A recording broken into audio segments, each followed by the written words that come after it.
Okay. All right, folks. I think we're getting close. Yeah, and again, apologies for that. We had an internet outage here. We couldn't get on. So we had to, as Jacqueline said, use data on my phone, 2 egg cups and a piece of string. But we've fortunately been able to get it up. So again, welcome on and all. If you do have questions, you've got topics you want to raise, please let us know. You can let us know in the chat, raise your hands in the app and let us know you have questions. Otherwise, we will waffle on. Oh, we're going back to the music? All right.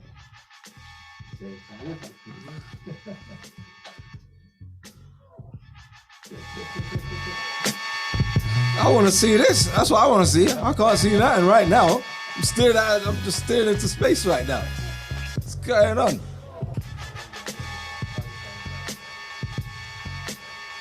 think they can hear it. All right, here we go. Here we go. Here we go.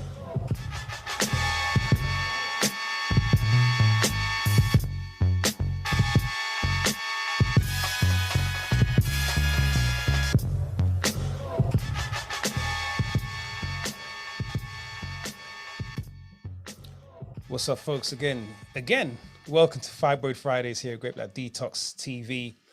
Welcome one and all to the clinic today. This is the Thanksgiving special, although we didn't decorate. It's not looking very autumnal in the office, but I'm wearing my Thanksgiving jacket and my Thanksgiving boxer briefs, which you can't see, but I may show you at the end if you guys behave yourselves.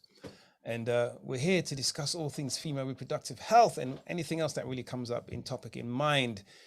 And so this is the reason why we're here, to answer your questions, and you can pose your questions to the man on my left, Dr. Amsu, yours truly, Mr. Breaks. And of course, those of you on IG, if you're still plugged in. And again, for those of you that dialed in early, apologies, we did have a technical issue. The internet was down, so we were able to get it back up finally. And we're here to serve you. We're getting some background issues here. So Dr. Amsu. Stand by. In your world. Suspension is passed. Oh, that's coming from somebody's No, she's muted. Oh, you just muted her. All right. I think Jackie's watching reruns of The Bill or something. Oh, I see somebody's working out with some weights back there. Who's that with the weights? That's Laverne, of course. You know Laverne stays in the gym. Okay. Okay, so yeah. Dr. Ampsy, man, it's been an interesting week. It's been a trying week, but we've had some successes, and we always look forward to these calls and from the conversation and questions from the beautiful people that join them.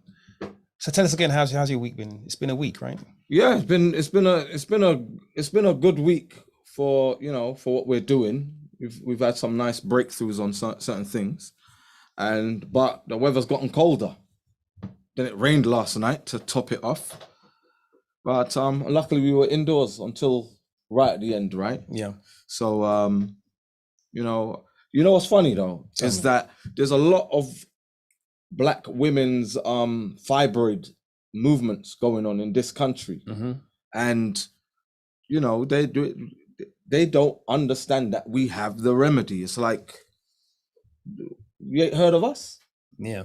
You know what I find as well, because I follow a lot of them, right? And we I guess we both do, and the Great Black Detox app does, and there's a ton of them in IG. If you ever want to find a few, go into my IG and just look at who's I'm following and who's following me, and type in fibroids, and you'd be surprised what comes up. There are so many groups.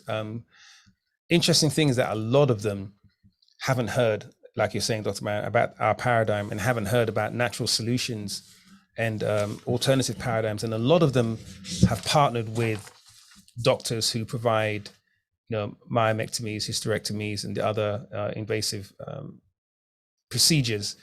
A lot of them are partnered with different pharmaceutical companies. Some of them have partnered with herbal companies providing different things. You know what it's like? No, sorry to no, go ahead. Cut your wisdom there, right? But it's just like the changing of the guard with you have Republicans and you have Democrats in, then Republicans again, then Democrat, and you know what it is? More of the same. People want to talk about stuff. They want to talk. Give you the stats about what's going on with these health conditions. They give you the stats and they say, we need more awareness. We need less racism, blah, blah, blah, blah, blah. And the same shit happens over and over again. It gets nowhere fast. And we have a remedy. We have something that works, that's proven to work. And they do the same shit, which is, we're going to talk about it. They get a bunch of celebrities talking about their experiences, and that we went on Sister Circle. We were on Sister Circle talking about, we have a remedy. We know what causes it. We know how to remedy this. And the same women from the Sister Circle are doing those same awareness stuff. Well, you know the problem is there. No remedy, no actual remedy. It's almost like we're gonna bring awareness to get more women in for surgery. So what we always do, and what do we always say, Dr. Ampsy, is follow the money, right? You follow the money trail when it comes to awareness of any condition. A lot of the non-profit organizations out there, or the awareness campaigns, the reason why I believe they keep pushing awareness and not the solution is that there's no money in the solution. There's no money in the cure. There's money in talking about it. So they talk, advocate. But money, very little of the money actually goes to finding cures. And cures are not found by altruistic groups of independent scientists. They're run by pharmaceutical companies. They're run by for-profit institutions and organizations that, if they have no interest or there's no viability in a product or a solution, they won't back it. Okay, so the advocacy groups and the awareness groups can be out there speaking ad nauseum about whatever condition it is, and that just keeps perpetuating funding for those organizations. Because the minute you find the cure, the minute you find the solution, it becomes redundant. The awareness and the talking becomes redundant. I just think there's too much money in talking. There's too much money in awareness. There's not enough money in the cure, and there's not enough care, if I'm allowed to say that, there's not enough care for the people who are most affected by it to say, you know, forget the money, we're going to help these people, right? Right. And so there's too much. And that's what the joke is. That's why, you know, do Black women want to be remedied of this issue of reproductive issues, of fibroids, of endo, of PCOS, and now infertility, thyroid issues? Our ladies, talk to me. Do you want to be rid of these conditions, these diseases and disorders, or do you want to talk? Do you want to talk, or do you want to get rid of it? Oh, Axe. Come on, talk to me. Crystal, talk to me. Yeah, I want to get rid of it.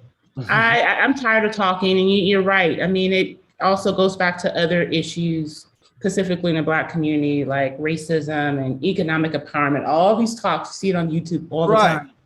And I'm tired of it. I used to follow some of those people because, like, oh, it's interesting talk, but after a while, it's like, it's a bit redundant. So yeah, I want a solution.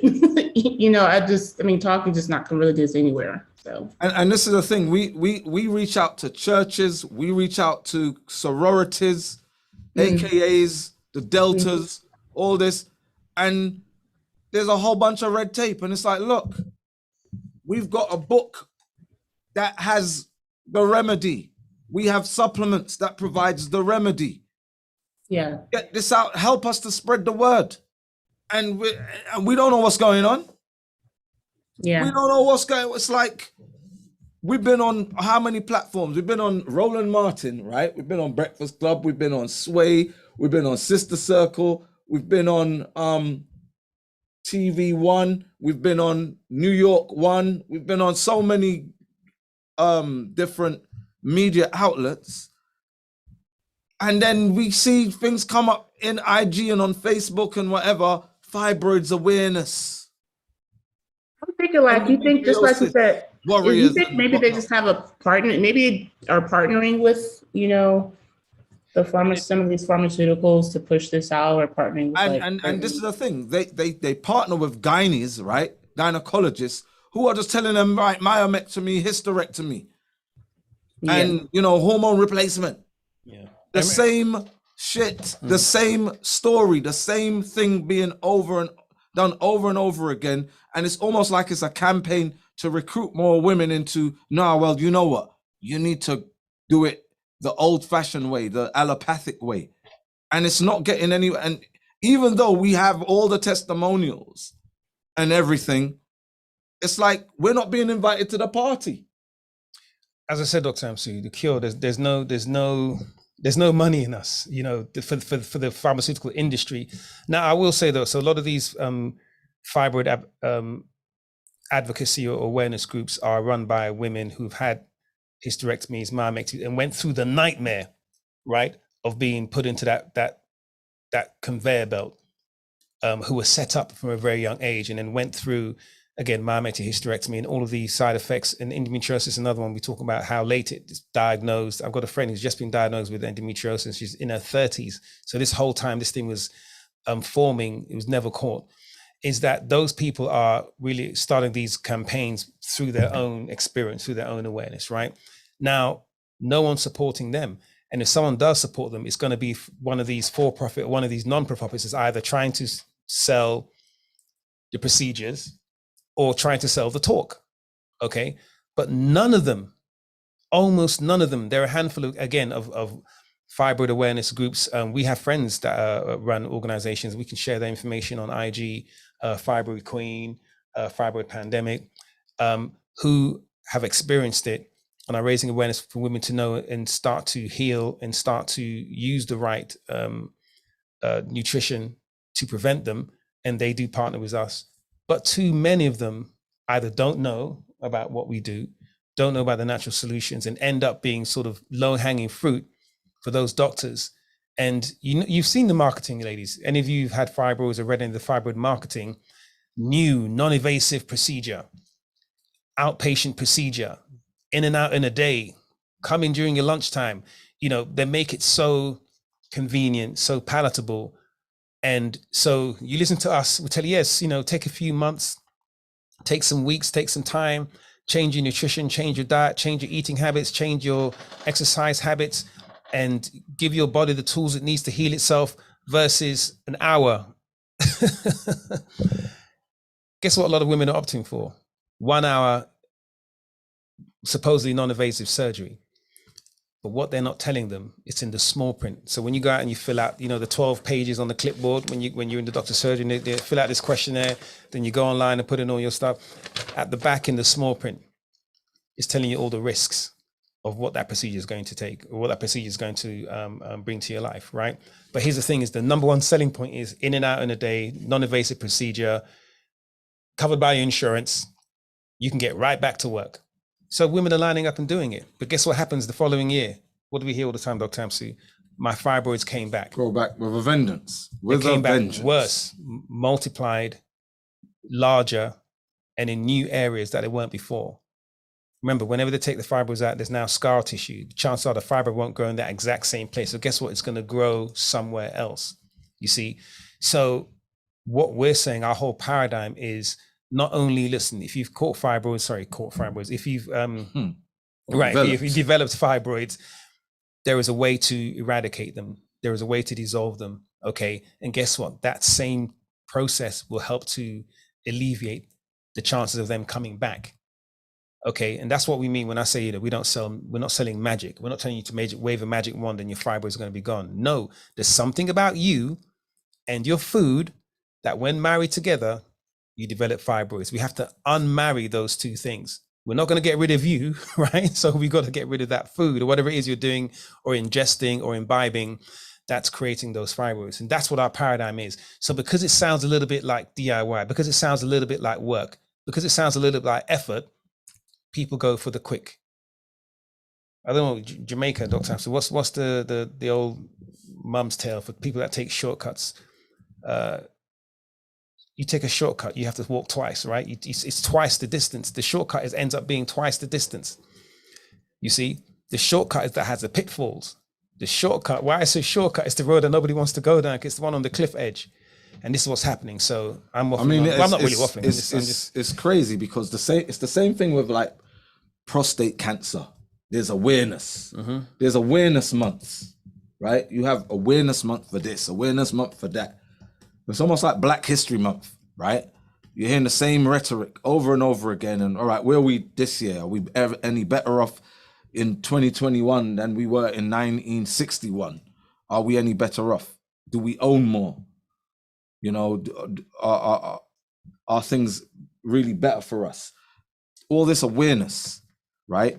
And we have AKAs who have shrunk and eliminated all their fibroids on our program. We've had deltas. We've had, you know, many Christian groups who have, you know, women who are top people in Christian community groups, social community groups and whatnot. And it's like, all right, how come the word hasn't spread? How come that's not gone viral? But if you do a kid poking another kid in the eye and laughing, that goes viral on IG. It goes viral. Any kind of foolishness. Because Dr. Amsu, people don't want to talk about what's real, right? On to your second point, right?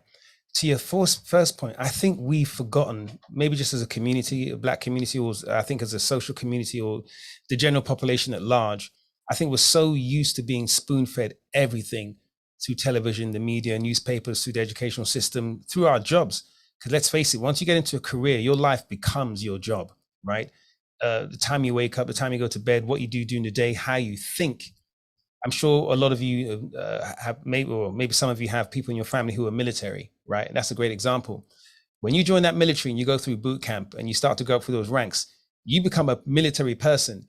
You start to think and act like military, and everything you see, you equate it back to sort of a military way of thinking, regardless of the fact that you came from a small town in Arkansas. You are now a military man or a military woman. And it's like that with our jobs.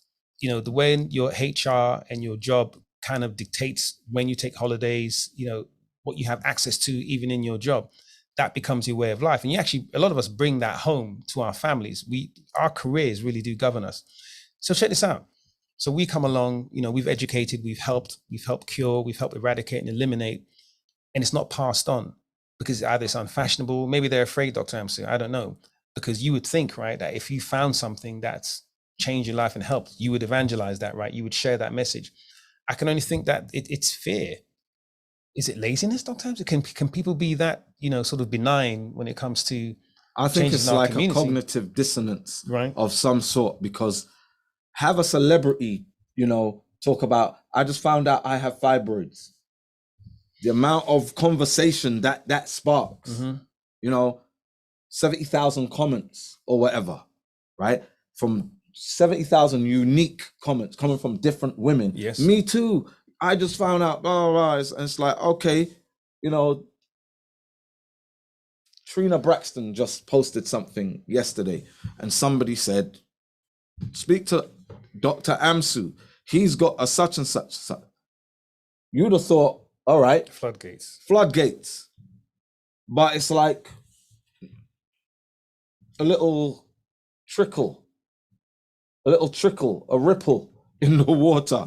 And it's like, okay, Trina Braxton actually was one of the celebrities that, one of the hosts of Sister Circle, who interviewed us. And there's this thing about, what's the name of the, check out, what's the thing what she posted? What is it called? I can't find it now. Where did she put Just go into your messages, your DMs, and look what I sent you. Oh, right, okay. It was actually the other Braxton sister who right, there you go. Tamara. Right. And it's what's the name of it? Unmuting fibroids.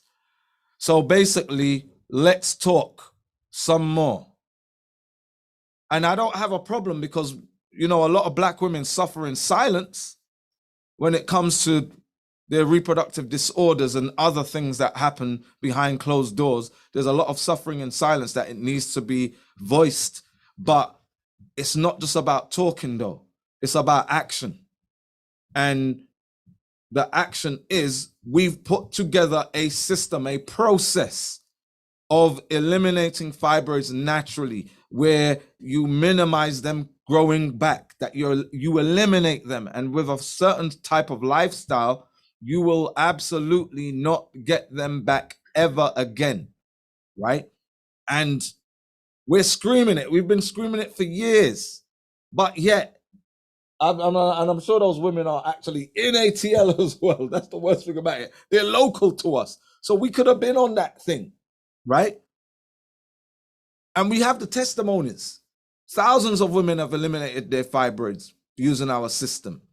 But yet these talks go on and it's just talk, more rhetoric. And I'm not dissing them, Trina and Tamara and, you know, Cynthia's on this. right? All of them who are talking about it's like, fine, have the conversation, but it has to be concluded with a remedy. It reminds me of that whole P. Diddy and the town hall, yeah. the town hall state of black emergency for the COVID-19. And then you had all these experts, celebrities, people who had no business being there because they don't know nothing about COVID. They were on there and there was no remedy at the end. There was no conclusion. It's just open-ended. All right, thanks everybody for coming. And sponsored by McDonald's. You see what I'm saying? It's like, it's ridiculous. But you know, that's the end of my soapbox talk. Well, you know, so I guess we haven't got the right PR, doctors, when it comes down to it, you know. But I think things will change over time, and I guess maybe we have to force that change from the front where we are. No, but we want to talk. But when we talk, we're not talking rhetoric. We're talking remedy. Remedy versus rhetoric. Write that down, Mike. Write that down. Remedy versus rhetoric. We want to talk to women. We want to talk to them and let them know we have the answer. Fear no more. You know, all the slogans that's been used on TV. Let's get them TV talk, whatever it takes. We got the remedy. It's been working for years. There has not been a case where, oh, my fibroids got bigger. It absolutely didn't work. You know, when you follow the protocol, it's gonna work. But anyway, we got questions, man. We got questions, bro. Nadira, I think Nadira was first, right? And Yeah. It's coming down from her last set. How you doing, Nadira? I am well.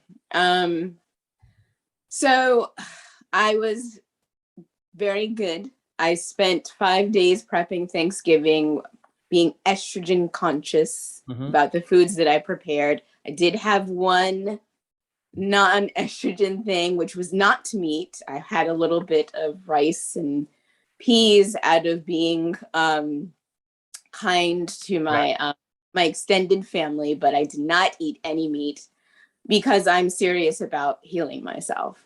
Right. But by me preparing the meal that I made, you know, within 2 hours, I eliminated it. Like, it was like night and day from all the years of me trying to find the right combinations of food to make for Thanksgiving. And it was just like, oh, this is what food is supposed to do. It's supposed to go in your body, do what it's supposed to do, and go out. So that was a very positive experience during Thanksgiving. And now I'm still learning how to adjust and make the right seasonings, but I use pretty much everything from the list.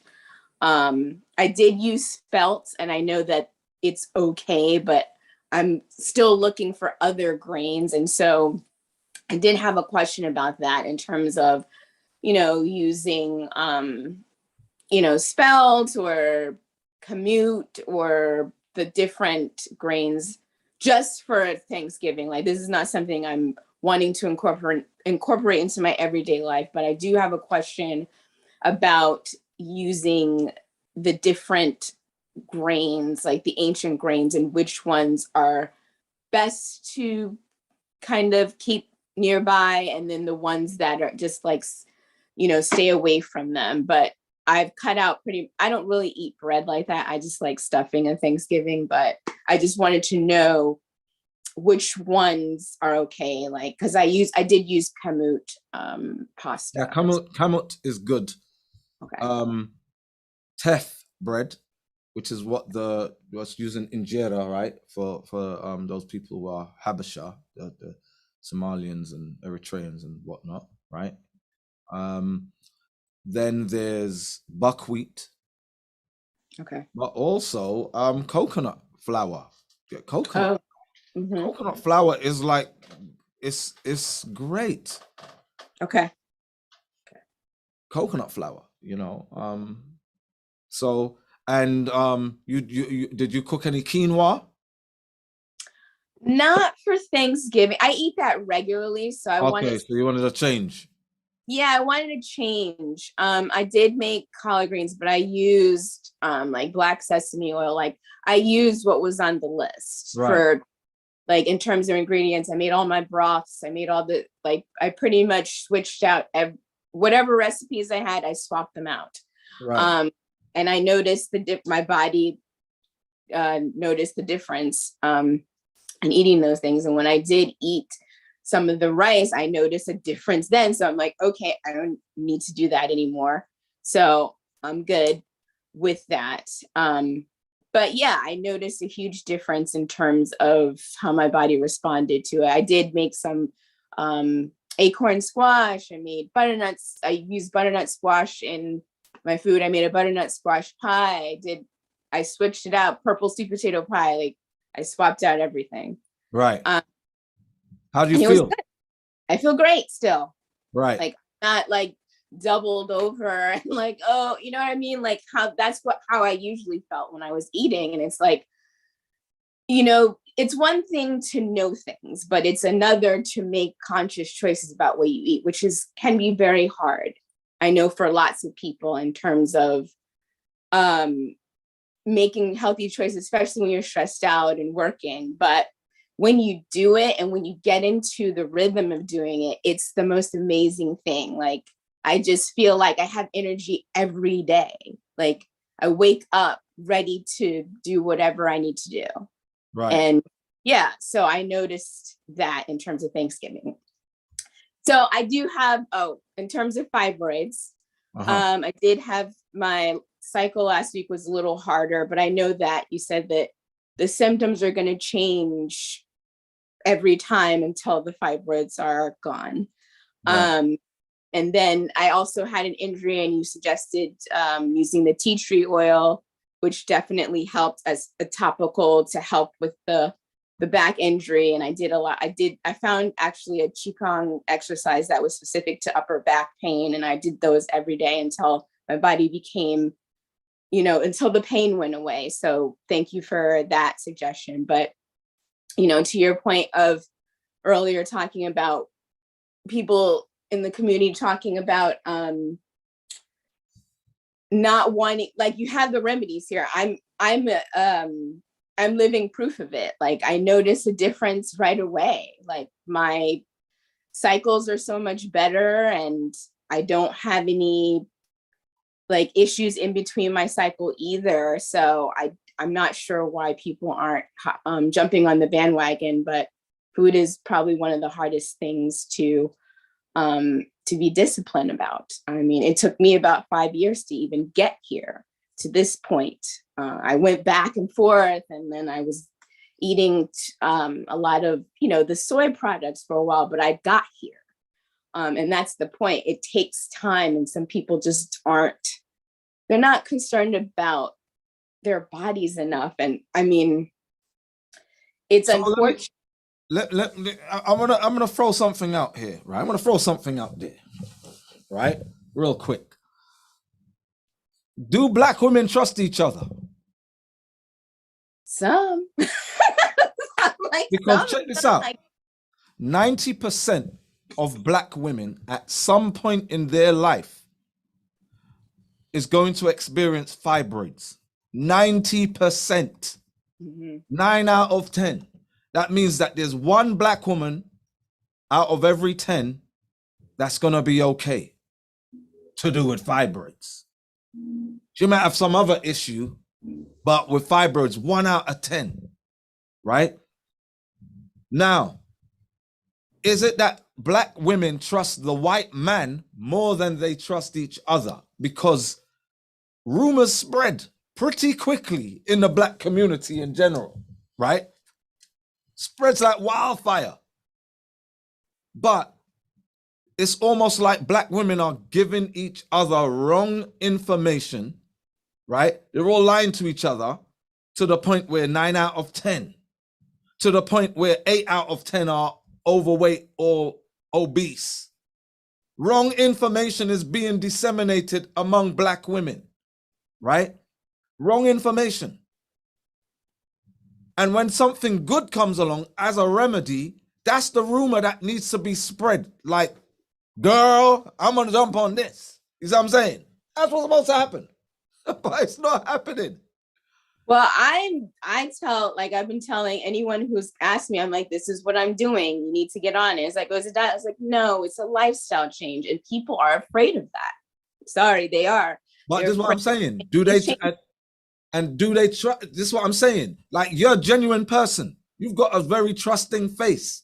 But it's like the women who you're telling, it's like they don't believe you. Yeah, right. You're like, okay, girl, I got you. Yeah, right. But I think as well, Dr. Amsu, is that, you know, historically, not just among Black people, but people in general, is that the people and the institutions we trust, especially when it comes to health, are the doctors, the medical institutions, the medical facilities, the pharmacists, you know, the white coats, the ones who have plaques and degrees above their desks. They're not talking about it. They're not introducing them. What they're introducing, all the pamphlets, when you go in, the pamphlet on the desk in the waiting room is the myomectomy pamphlet. It's the non-invasive surgery pamphlet. It's the hysterectomy pamphlet. It's not our pamphlet.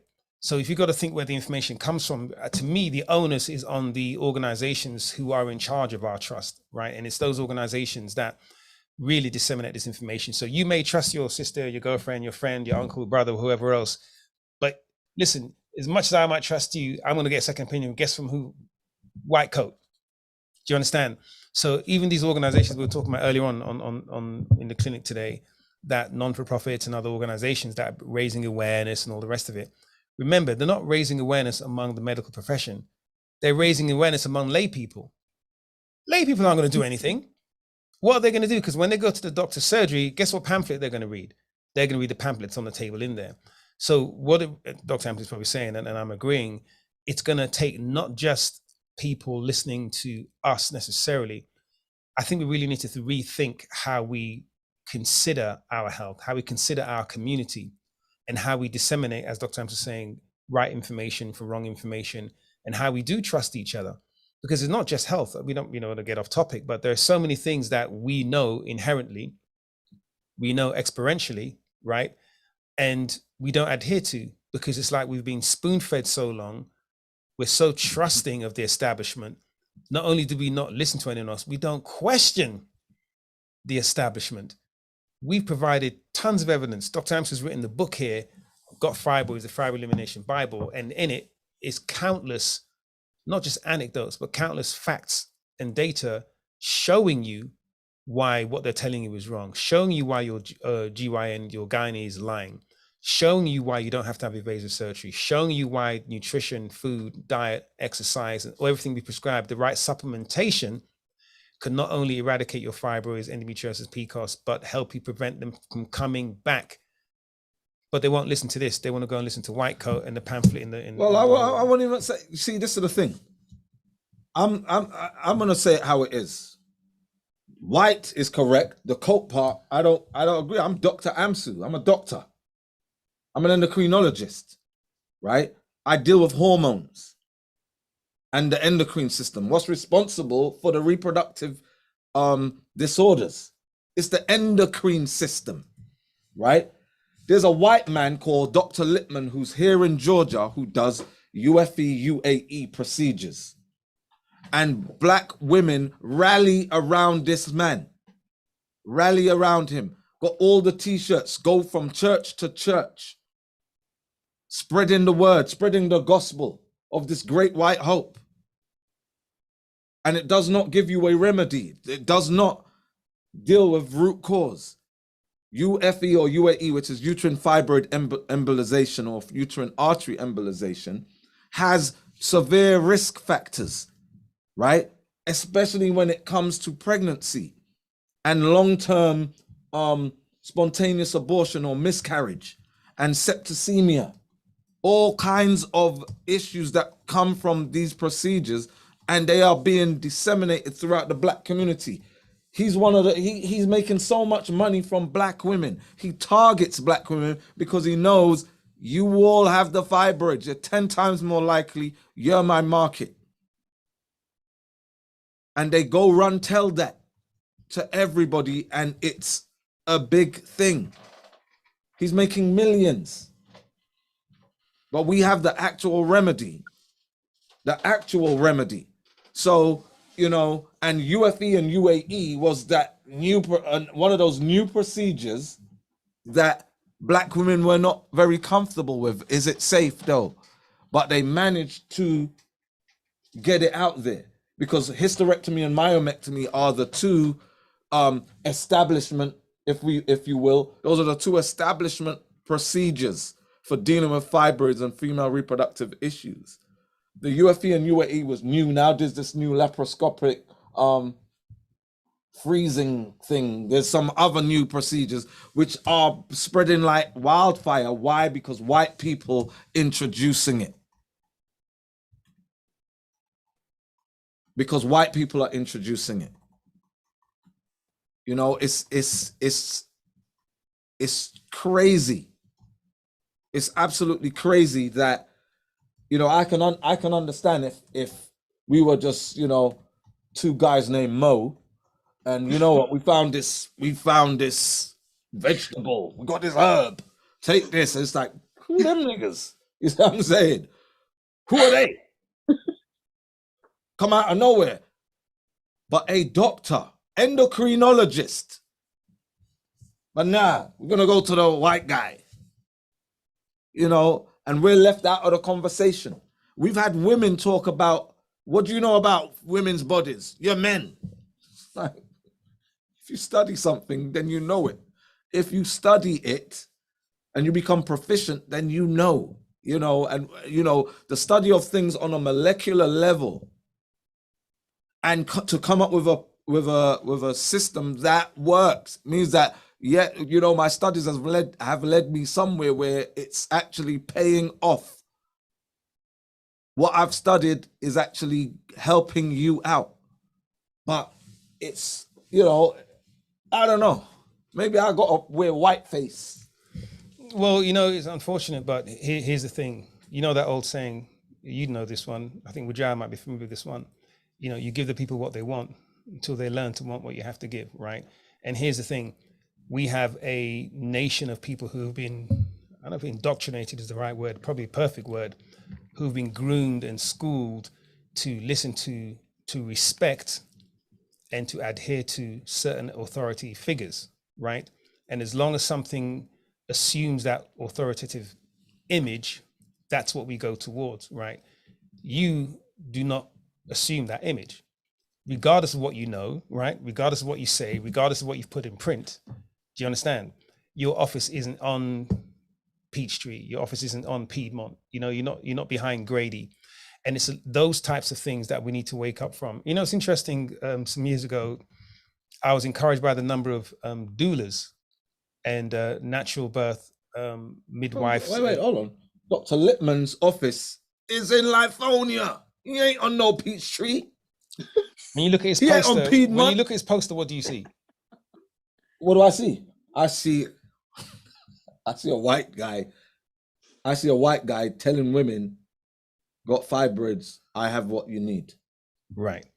And that image of authority, that image of knowledge. What I want to know where the image of authority is. What? Because he's white. Is that what you're saying? Yes. Okay. All right. He's not just white. He's white. What do you think I was saying? You think I was saying something else? No.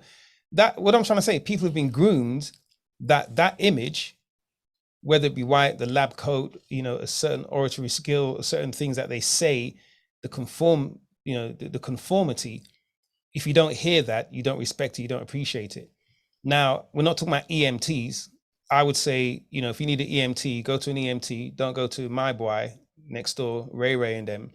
You know, you want the ones with the ambulance and the defibrillator and know how to use it. That's a very specific expertise. We're talking about the types of things that affect people over time that they can mask behind, because they know that fibroids, for the most part, for a lot of women, are benign, of course, and don't cause any immediate problems, but they just rub in their hands. because they know if they let them grow, they're like mushrooms, right? At some point, they're going to become poisonous, and they're going to become so big and they can become so evasive. Now they're going to go in and get the money back. That's what we're talking about. And is that the issue is that too many of us don't respect people like us, you know? And so that's what I'm saying is that I think it's a larger conversation on that piece. You know, we can just spread the awareness, if I'm allowed to say that, about what we do. But the larger conversation about the lack of trust among the Black community for Black healers, Black doctors, and even Black doctors in allopathic. They don't have the busiest surgeries. They don't have the busiest clinics. They struggle. They can't, you know, leave college and go and start their own practices. They have to sign up with a practice that's run by. No, I'm do you talking, know what I mean? I'm So I'm talking saying more it's about across the board. I'm talking more about the system. Right? Yeah, that's what I'm saying. So the system have failed. The system has failed Black women when it comes to reproductive disorders. The system has failed Black. If 9 out of 10 Black women are gonna have fibroids, that's a failure. That's a massive failure. That's a 10% success rate to keep Black women off fibroids, right? 10%. It's a 20% success rate of keeping Black women under obesity, keeping their, you know, their BMI down. 20% success rate. That's a failure. When you take a test in this country, right? When you're at school and you do a test, what's the pass mark? Isn't it like 70%? 70% is the pass mark. Anything below 70% is considered failure. Like in the UK, we get 50%.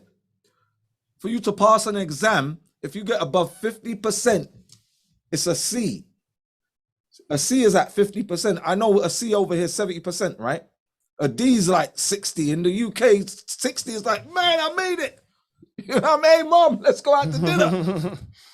60% is a pass. But over here, it's more. So think about that. Where it's 20%.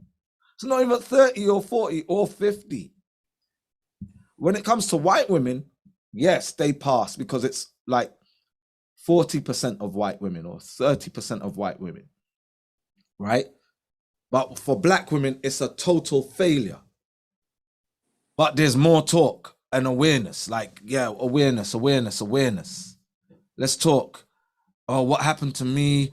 I had such and such, and there's very sad stories, but it's like, all right, can we stop dealing with the stories and start dealing with, all right, what you gonna do about it though? What are we gonna do about this situation? What are we gonna do? And we have the answer. Maybe, I need to turn over some tables or something. I had one more question. All right, sorry. No, it's okay. It's Black Friday, man. I'm feeling black today. It's Black Friday. Buy one, get one free. My question is, I know that there is this hormone. It's not necessarily fibroid related, but it has something to do with fertility. That there's this hormone, I guess, that produces eggs.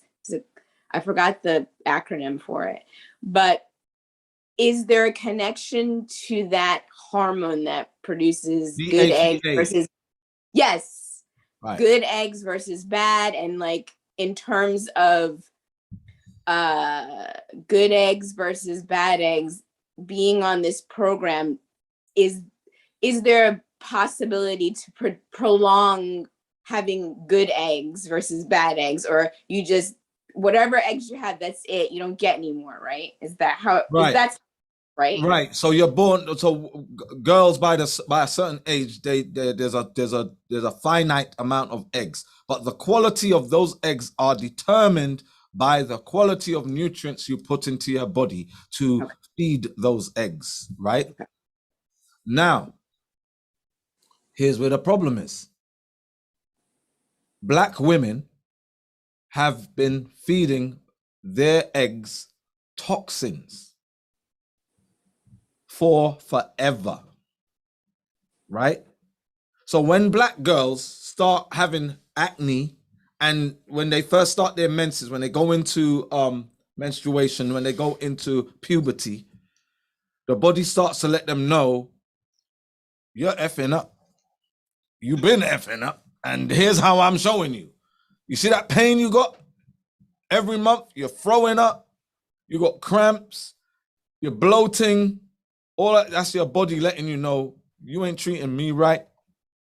And for a few days, maybe a week or sometimes longer for this month, I'm going to show you what you're doing to me. I'm going to let you know. And some women go through the suffering of their cycle, but they can get pregnant, and they do get pregnant, go full term, have healthy bouncing babies.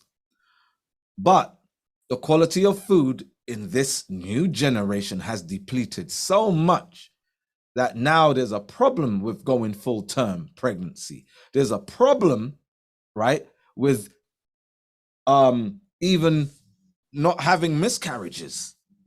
There's a problem, so, you know, growing problems of endometriosis, of polycystic ovary syndrome, right? Where teenage girls who have just started puberty, their hormones are so jacked up because of all the endocrine disrupting chemicals that they're ingesting every single day.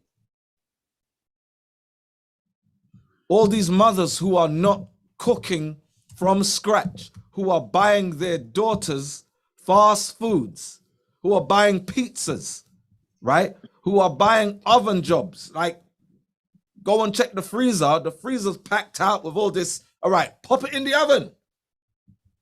Got gas mark 6 or 425 degrees for 15 minutes. And hey, presto, here's your dinner. Years of that has come to pay its toll now, where Black women have lost fertility and fecundity. They're not able to get pregnant and go full term like they used to because of lack of home training and of cultural practice of preparing meals, knowing how to prepare meals, knowing to eat good food, knowing what good food is, not taking the shortcuts that Mr. Breaks was talking about earlier on, right? We are in detriment. And it's getting worse. It's not getting any better. And the quick fixes, the BBLs and all these quick ways of looking good and showing, keeping up appearances. Everyone's got nice IG. Go on anybody's IG. No one is on their IG showing their worst days. They're on there showing their best days, living their best life. But as soon as the curtains are closed, they fall apart. I've had so many women who are personalities, and then I give them consultations and they fall apart. They start bawling, they're crying because life is so shit. They got all these problems. They got all these fertility, reproductive disorders, anxiety, depression, suicidal thoughts, aches and pains. Women who have bad backs should not be wearing no high heels, but yet they're gonna go and wear the heels because they gotta look good. Take the pictures for their IG or their TikTok. But, you know, I'll stop talking because I sound like a preacher.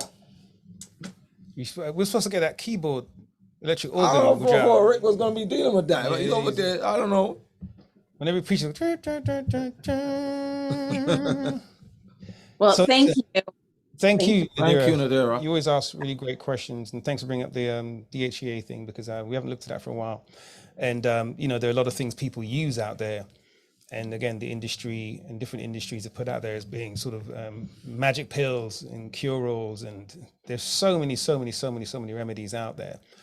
It's hard to discern sometimes which is fact, which is fiction. But what we believe is that the starting point is really you. Rather than looking at all the things that are out there available to cure things, you have to understand what's wrong with you, which is why we tell people, go and get your checkups, go and get your labs done, go and get your blood work done, and to find out what's wrong with you. Right. Go to the gym, go and do some exercises and find out, which exercises you can't do if you're physically incapable of doing them for whatever reason. really go and, you know, sort of push that envelope to determine what your capabilities are, what your body does, what your body responds to, and maybe keep a journal or a chart or something. Because I'm really bad at that. I'll be honest. I'll hold my hand up, and oftentimes I'll feel the effects of something. I feel, you know, it was because of what I did the other day, and I don't take a note of it. I take a mental note, but I don't write it down. I don't write down the date it happened, and I'll forget.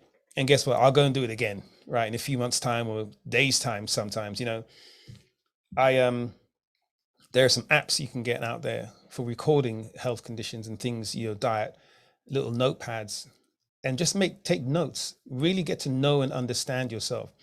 If you get to know and understand yourself in concert with learning about nutrition, learning about supplementation, learning about food, learning about, you know, what's good or what's salubrious, what's insalubrious for your body, you start to become your own expert, and you start to understand yourself, and then you start to discern what's real and what's fake, what's good, what's bad, you know, what's just marketing, and what you know tends to be closer to the truth. Because I probably go around this call right now and find out the minute you learned about, let's say, gelatin capsules.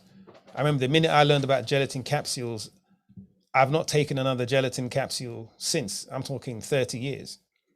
Okay, unless it's been some, you know, something that you couldn't get any other way. And even then, you can crack it open. It's disgusting. Yeah, I crack it open and shove it into my finger. You know, as you learn things, it changes you, okay, and it improves you. Again, so really a lot of this is about learning about yourself, and not just learning about what, you know, the white man has done or what the medical industry is doing. That's all well and good, but if you don't fix yourself along the way, you know, you won't make it to the battle, right? So as much as we talk about sort of the larger conversation, the larger issues, it really does start with you individuals, you know, and, you know, you're the best advocate if you can cure yourself and heal yourself and make yourself better. When you do go and talk to your AKAs and your deltas and your friends at church, you're a living testimony. I think a lot of the problem as well, Dr. Ampsy, a lot of us, I heard, a friend of mine told me, apparently, allegedly, you know, no, I'm living proof. I'll show you. Come and look in my closet, you know, come and look in my wardrobe, come and look in my fridge. I can take you exactly, I'll tell you exactly where to get the stuff. I'll WhatsApp you and show you the image, you know? And so we have to become our own healers and our own advocates for this change as well. So again, thanks Nadira for the conversation.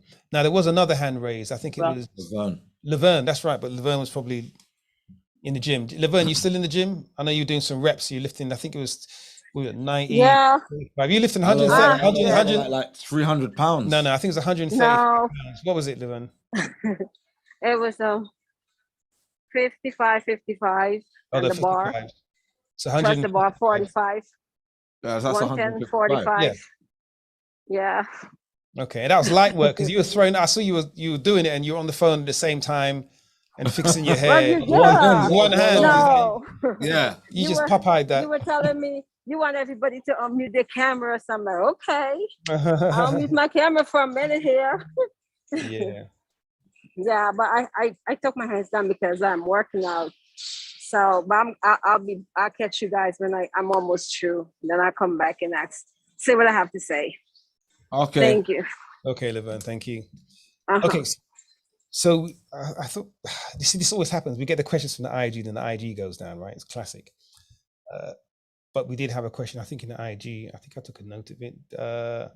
We had Nadira, iPhone to everyone. Okay, someone's asking about the manuals and where does it say what seasoning to use in any of the manuals? Now that was iPhone. I think iPhone's on here. I'm not sure who that was. Yeah, it doesn't really go in depth in the seasonings like that, but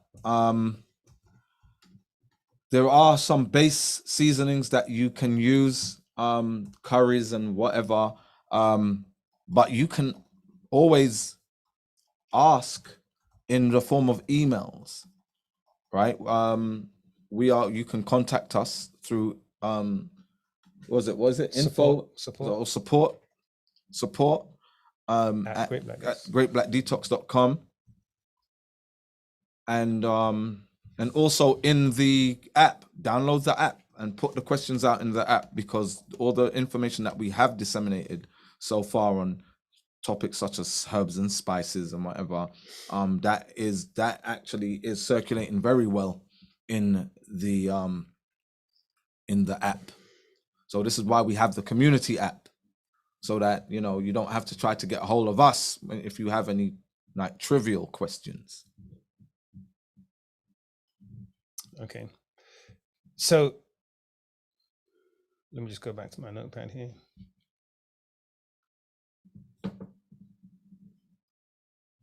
That was it. I think there was another. Well, there's some comments in the IG, but not many questions. So I think that's it for questions at a minute. All right, I'm getting out of it nice and early. Getting out of it nice and early, man. Go drinking, But can we see everybody, please?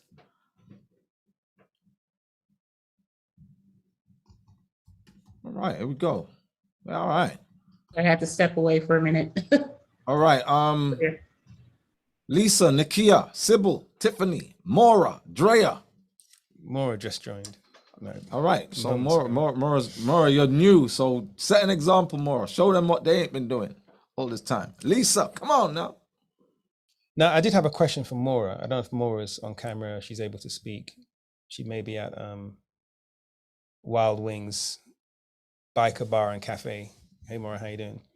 So, Maura, I know your husband works for Zoom, right? Your boyfriend works for Zoom. What does it you do? Because you ask a lot of really intense questions. Are you a nurse? Are you in the medical profession? Nope. No, I just have a little working knowledge, I guess you can say. Right. Yeah, because I was just wondering, I just noticed, because I'm here watching the chat a lot of the times, that you have some knowledgeable comments you make. I was just wondering, maybe you're someone who's an advocate. Yeah.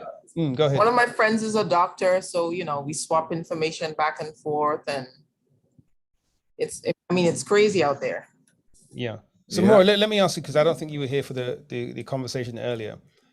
I'm going to put you on the spot here and ask you, what do you think the problem is with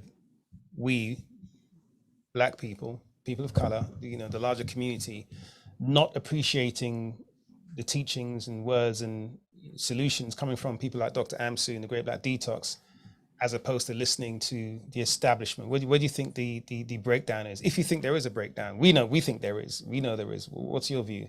I don't know. I don't know if it has to do with marketing as well. Like we tend to, I don't mean to get into race or anything, but we tend to listen to what the white man's saying more than we listen to what the Black man's saying. I don't know. It's crazy. And we tend to support their businesses rather than support Black people's businesses and keep the money within our community, Yeah. Whereas we rather buy something from China because it's cheaper than for your local or, your colored people. So.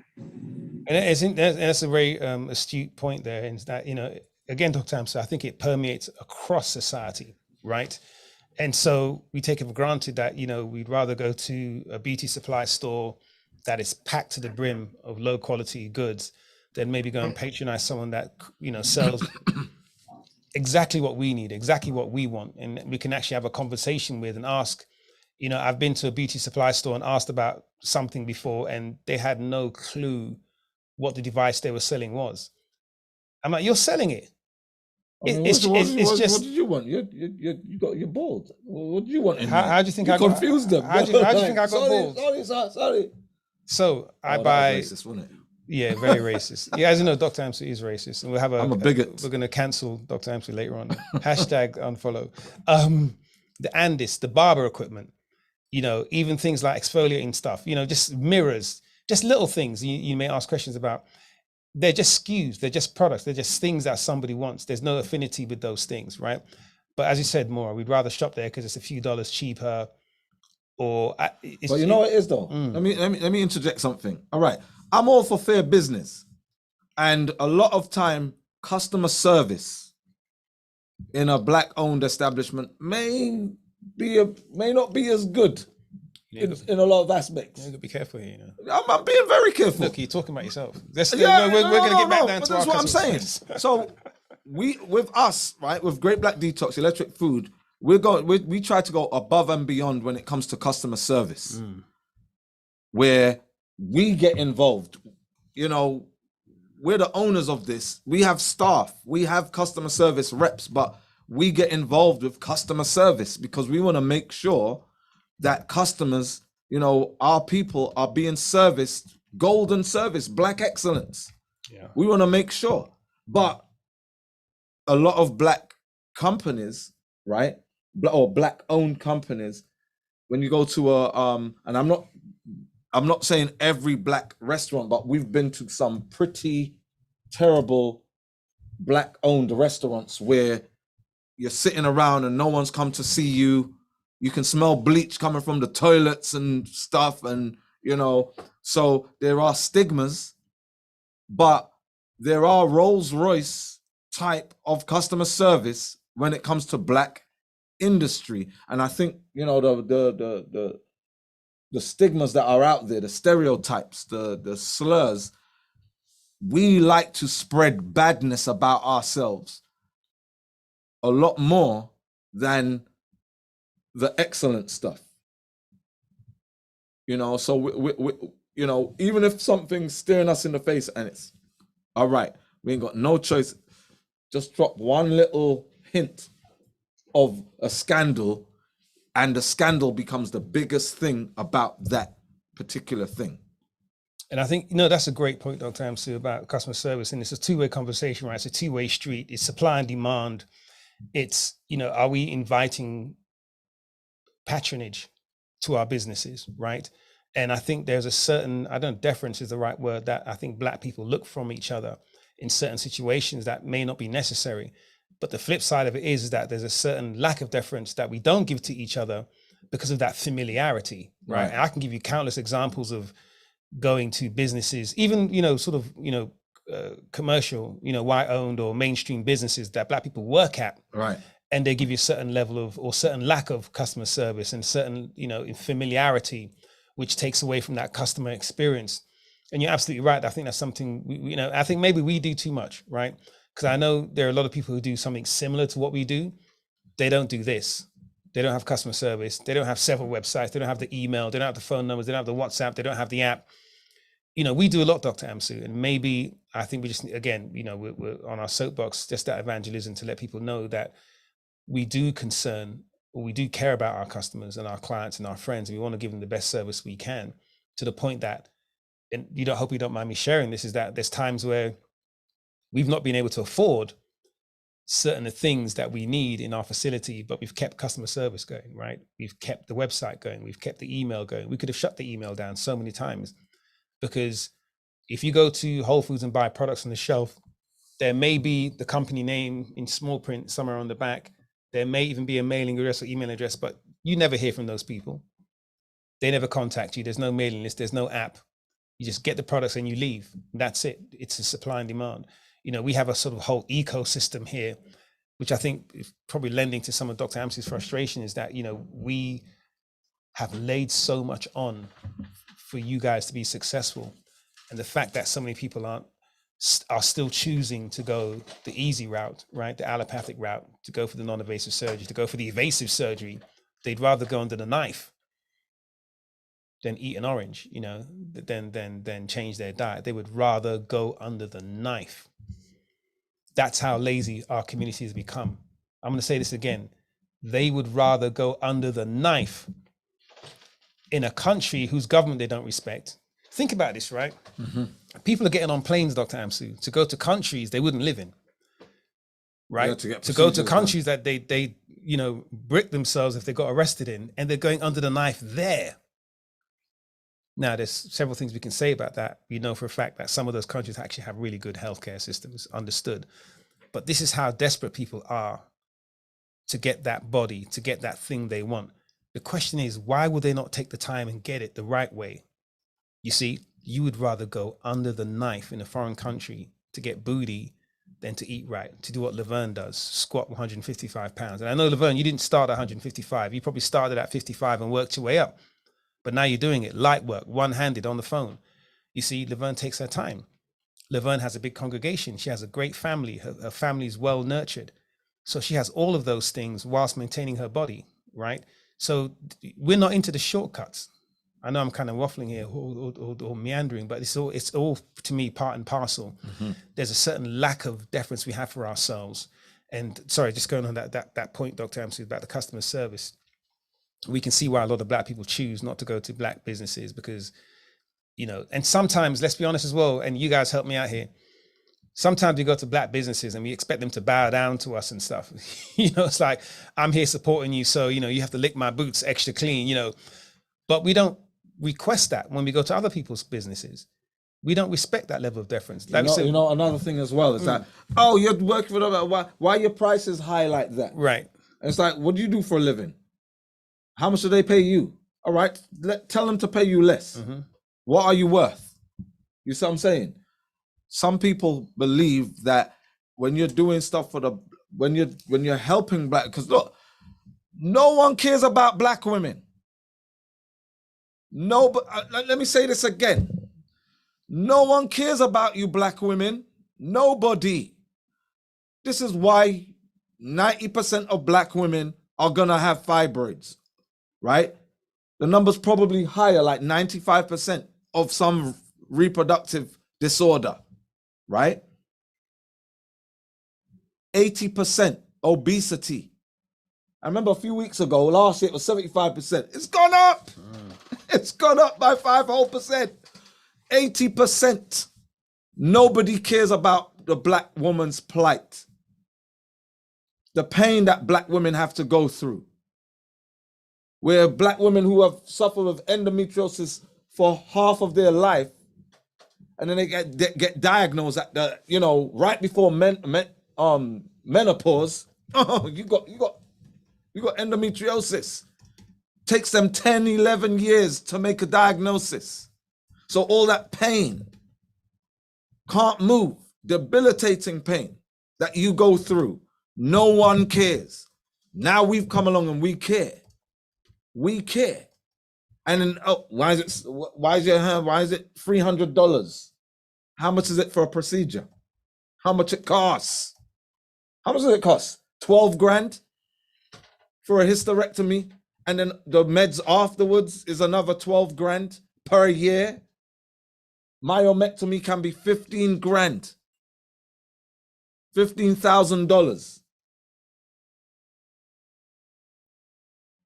Yeah. And they think, you know, Black people to Black people, oh, it should be it should be less, it should be cheaper. But you ever go and get into a Black limo service? If I wanted to get Obama to come and speak, how much would we have to pay him? Michelle Obama, who weren't even president. If anybody tried to get Michelle Obama to come and do a talk, find out how much she charge. Go to a Michelle Obama charity gala and find out how much it is for a plate to eat at the table, to get in. You know what I'm gonna eat. Let me just stand in the corner. How much it costs?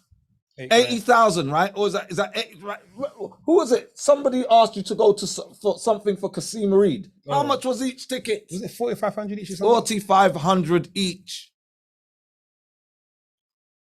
$4,500. Madness. But we're talking about health, the thing that is the most dear to your heart, the dear for your heart and to your heart, for your well-being.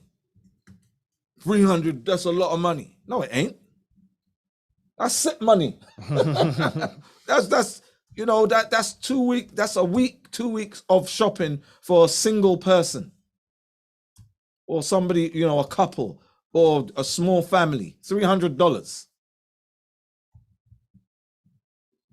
But, you know, we got questions, man. We got questions. Pamela, how are you doing? Fine. When you brought up orders, I just wanted to give you the two. I've been ordering since I started. I'm new since November 1st, and everything would like get there.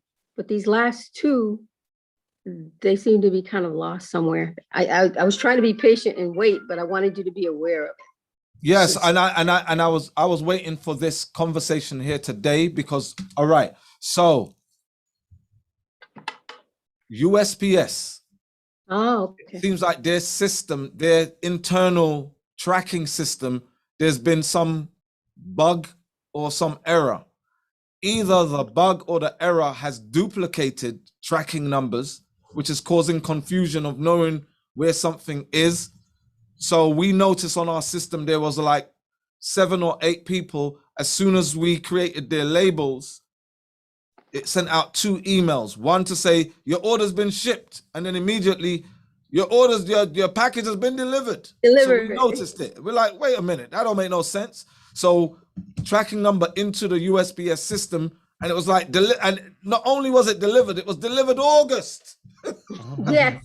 We don't create the thing and it's delivered August. So we're like, all right, this is a USPS situation that we have to wait for them to correct it and for their system to catch back up with itself and everything. So that's what the delay is. Now, if we get those packages back and we have opened up a ticket with USPS about it, right? But because of the holiday, it came right at the wrong time, right?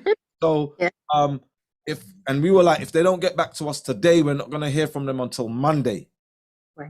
Right. So hopefully, and hope is a weak word. Hopefully, though, it will be sorted out.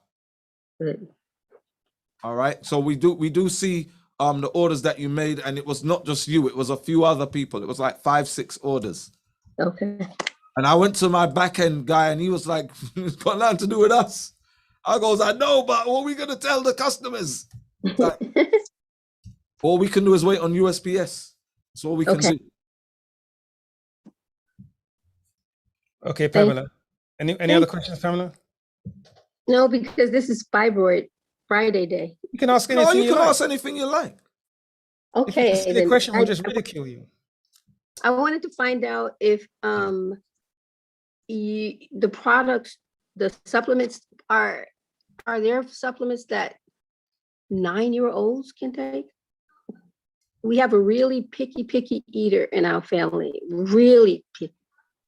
Okay. So it's hard for her to eat things. She basically likes starches. So it's like we try to, mix stuff in the foods and stuff, but she's really picky about what she'll eat. And this was a breastfed baby. Right. Okay. So, yes. Now, there are supplements that we have for things like cancer that, not that they're dangerous, but we just say, all right, we're gonna without any kind of science, don't give children the cancer stuff. But everything else, blood, liver, kidney, whatever, all of those are food. Everything is food. Even the cancer ones are just food. It's from barks and seeds and whatever, and they're not toxic. So they wouldn't harm, but nobody wants. It's like if we tell somebody, all right, what's this for? It's for cancer. Everyone's gonna, from what we've learned through life, how we've been programmed. If I don't have cancer and I take something for cancer, it might give me cancer. Oh, it's gonna do something else to me. I'm gonna grow a boil on the back of my neck or something, right? But it's everything electric food, right? We are nature's pharmacy. This is food. It is food, right? And it's nutrients. So somebody, the child, is she does she have malnutrition? Is she malnourished? No, she looks fine. It's just, I know that's not how she should be eating, but Nadira, who is, Nadira, that's my youngest, she ate that way too, and then she changed after she got about 10 or 11. So I'm just double checking. I mean, here's the thing, right? Like when I was young, right? When I was a boy, I hated eating. I didn't want to eat. But because I didn't eat, and I wanted the TV commercials, the Findus, the oven jobs. That's what I wanted because it looked so good on the TV. I don't want no rice and peas and chicken. I don't want that. I wanted what the white man was showing me on the TV. You know, and if my mom ever got it, I lapped it up. I wanted it, right? Mhm. I ate cornflakes no matter what time of day. I was on the cornflakes, sugar, milk. I'm great. When Crunchy Nut cornflakes came out, I was in heaven because it's cornflakes with honey and nuts. Right? I didn't want to eat, but I was also anemic though. And my mom was worried. She put me on multivitamins and, you know, one a day's stuff because she was worried about, you know, my nutrition and everything like that. And these were, and what she got me, they were like sweets, multicolored, all kinds of E's must have all been up in that joint, right? Different colors, red, yellow, blue, green. Yeah. And I would take 1 or 2 of those a day. And my mom felt safe, but in hindsight, I don't think it did anything for me. I don't think I got any kind of nutrients out of it, right? But I understand what you're saying. You know, I was skinny as a kid, but I was very active. I was an athlete. I did gymnastics. I played different sports and stuff, you know. I was a fighting kid, you know. I knew how to fight. You know, my sister's on here. My sister Ruth is on here. She tried it with me. I'm younger than her. She got slapped about a bit. You know what I mean? I've tried to draw her out. Lies, lies, lies. Oh, there you are. So making sure you're paying attention. All right. So, but the thing is, most black children are skinny. We utilize energy really well, right? But there is a point of concern if there's anemia, where there's, where there's a deficiency. You know, I was at school one day and I collapsed because I wasn't eating. I didn't want to eat. And you know, when I used to go to school, they would put me at the front of the line because they know I was going to take long to eat. I hated the meat. I would chew it until it got into make a ball, you know, that ball of mesh. Take it out and put it down. I want to eat it. But I love the sugar stuff. I love the desserts. Yep. But I didn't want to eat like nutritious foods. Okay. Right? So we have supplements like the D3 is great. And it tastes, you know, if you've ever tasted the D3, it's our nicest tasting supplement. It tastes really nice. Olympian is good because it has all the B vitamins in there, and a lot more. So if you're worried about that, you know, Olympian and D3 are 2 supplements that I would say, you know, even if you squeeze it into the juice or whatever. Mm-hmm. Thank you. All right. You're welcome. Thank you, Pamela. Laverne, we had you back. Yeah, I'm back because I'm out of the gym. So, first question: when is your sale going to end? Right now, as of today, it's ending on the 30th. On the 30th. Okay, great.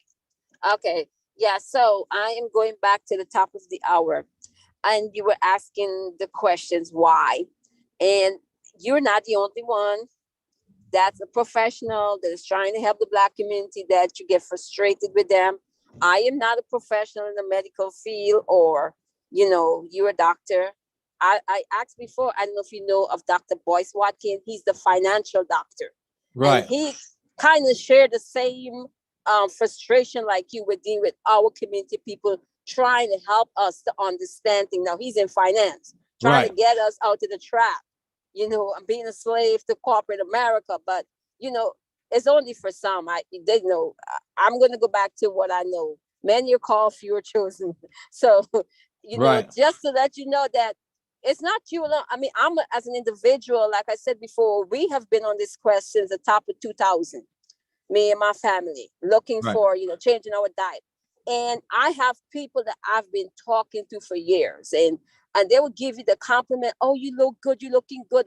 And and it gets to the point where I was like, look, quit the foolishness. Stop complimenting me. Why, if I'm looking good and I'm doing, you see what I'm doing is working, why don't you join me? I don't want your compliments anymore, because it's making no sense to me, Right. So, but one, it's discipline. People don't want to be disciplined in how and what they eat.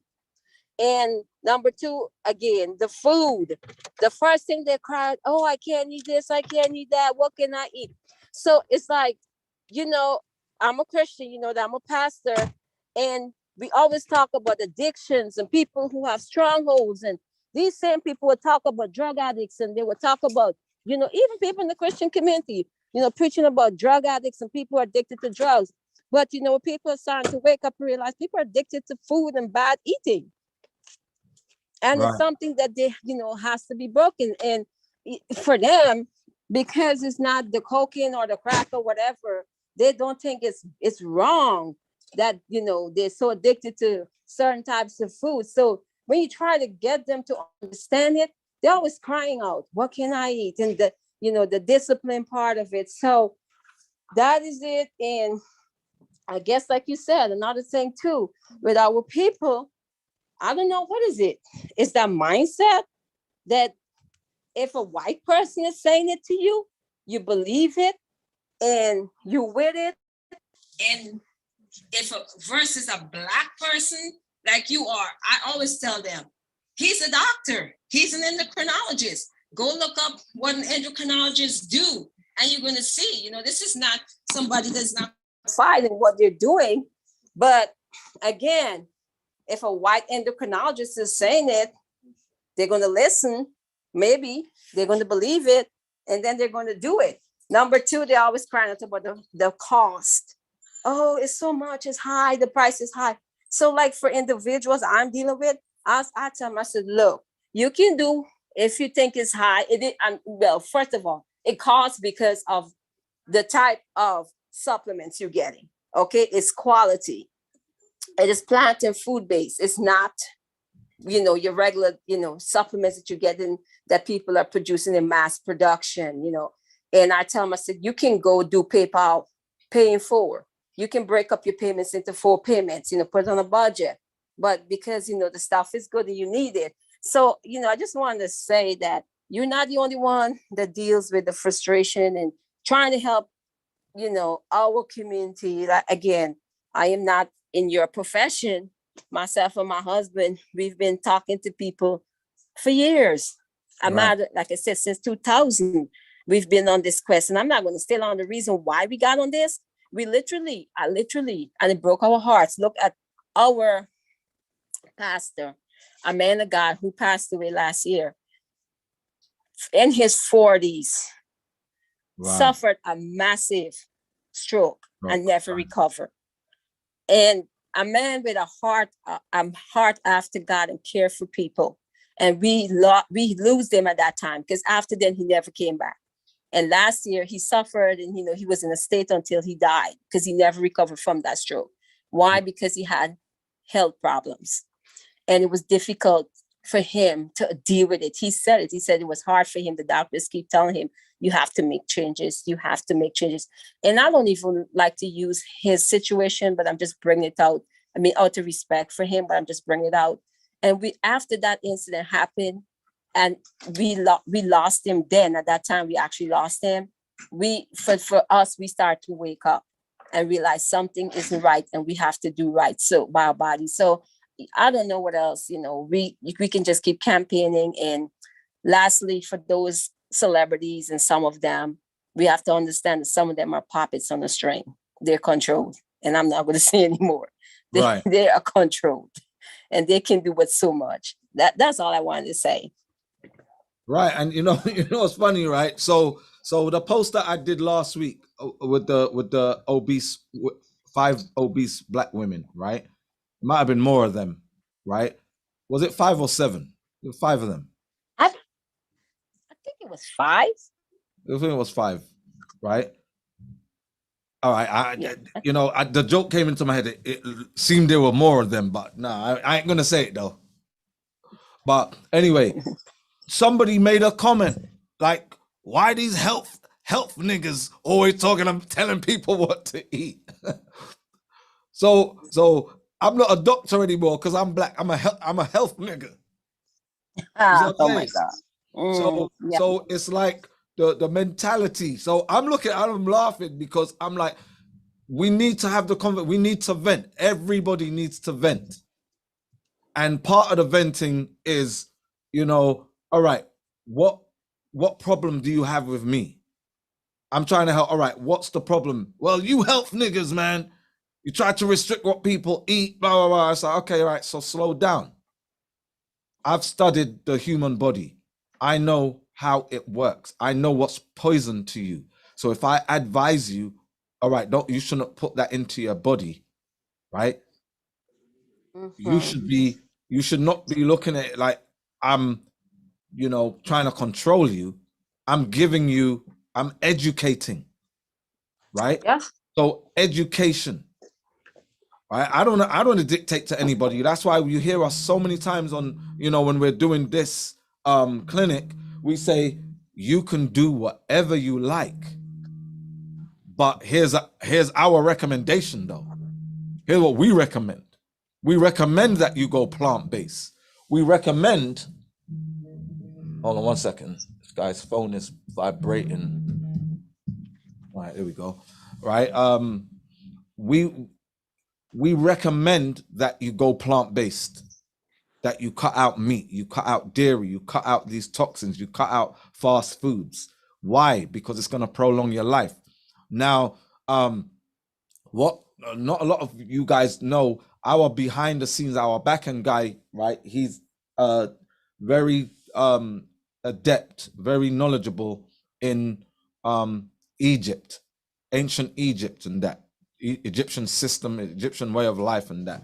And in the Egyptian system, right, when Egypt, as we know in the world, there's never been a society as advanced as and way ahead of everybody like the Egyptian culture. Within their culture, you could not be a person in authority if you lacked discipline in any of the 5 fundamentals, right? You couldn't be a religious leader if you wasn't healthy. It was not going to happen. You had to be disciplined enough that you are a shining example. You couldn't be a teacher. You couldn't be a lawyer. You couldn't be a judge. You can't be a judge and going and getting massages with happy endings on a Friday. Oh, wow. Right? Yeah. You couldn't be president. You understand? So Black excellence comes through, like you said, Laverne, discipline. That we are of a level of discipline where we're not like lower level people, and that's to put it bluntly, right? Yep. In the West Indies, we have a class of people who we call dregs, right? Fenke, dregs. That ain't the person you want babysitting your children. That ain't the person who you're gonna leave. All right, I'm going out. I need you to guard my house. Right? That ain't who you want to be your doctor. But we have doctors who smoke. We have pastors who smoke. We have doctors with alcohol problems, ministers with alcoholic problems, who suffer with depression. Right? But they went to school and passed and got ordained because they passed, they knew their Bible drill. St. John 3 verse 4. They can they know what, they can look at the whole book and know what page to just open it up on right there. But they lack discipline in other areas. So what we're trying to get Black people back to is we have to be disciplined. You cannot achieve excellence through cutting corners, through ignoring facts, through ignoring what's best for you. If we want to be best, we have to ingest what's best. We have to practice what's best. That's true. Doc, I have thank you. I mean, I have to get on my other Zoom call, and I'm gonna have to leave you for 7. But you are so right with what you're saying, and hopefully that you can just keep doing what you're doing, because what you're doing, it is making sense. I know personally, I've seen white ministers that are doing this. Not all that I know, but I know there's ones that are into this, and they are in their 80s and 90s, and they're being healthy, and they promote this type of lifestyle. But like I learned from you, because our bodies are different. The doctors that they have, they are good. They're not bad, but they understand more so the white people's body than our body. Because I was listening to them, I was buying their books and everything. But then I learned that some things it's not bad, but for me, it's not good. I cannot partake of that. So I had to cut that out. But these people, there are those out there that are Caucasian ministers that I know. These people are living by the law, as in not, under the law, but as in principle wise. They are following their doctors, and their doctors that are practicing alternative medicine. I know of a doctor gave up his license. He said, I'm not practicing that anymore because it's not helping people. Right. Exactly. He is practicing what you're doing. But only thing, like, as I say, he understands more. That's what my perception of how the Caucasian body functions more than how the Black people. It's not being racist saying that. It's the truth. Right. So, but thank you. And because I got to go, I have to get off. But thank you. Keep doing what you're doing. All right. Thank you, Laverne. Thank you, Laverne. Thank you. Take care. Tamara, I think you're last today.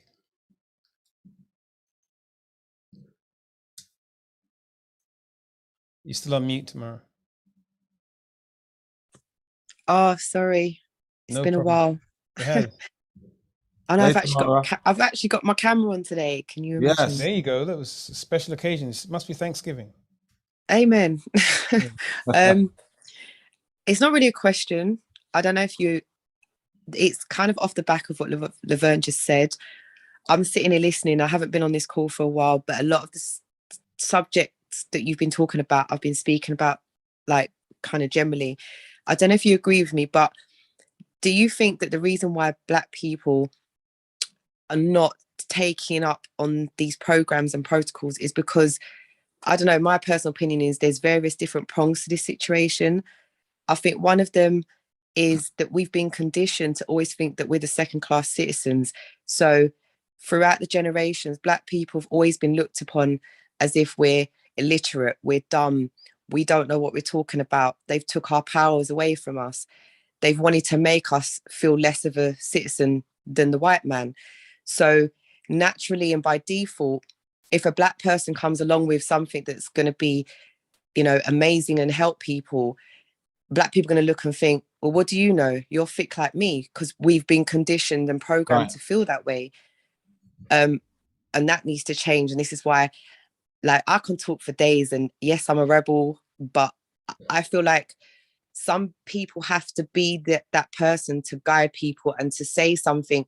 And there's times I feel like, am I saying too much? Is someone going to try to shut me down?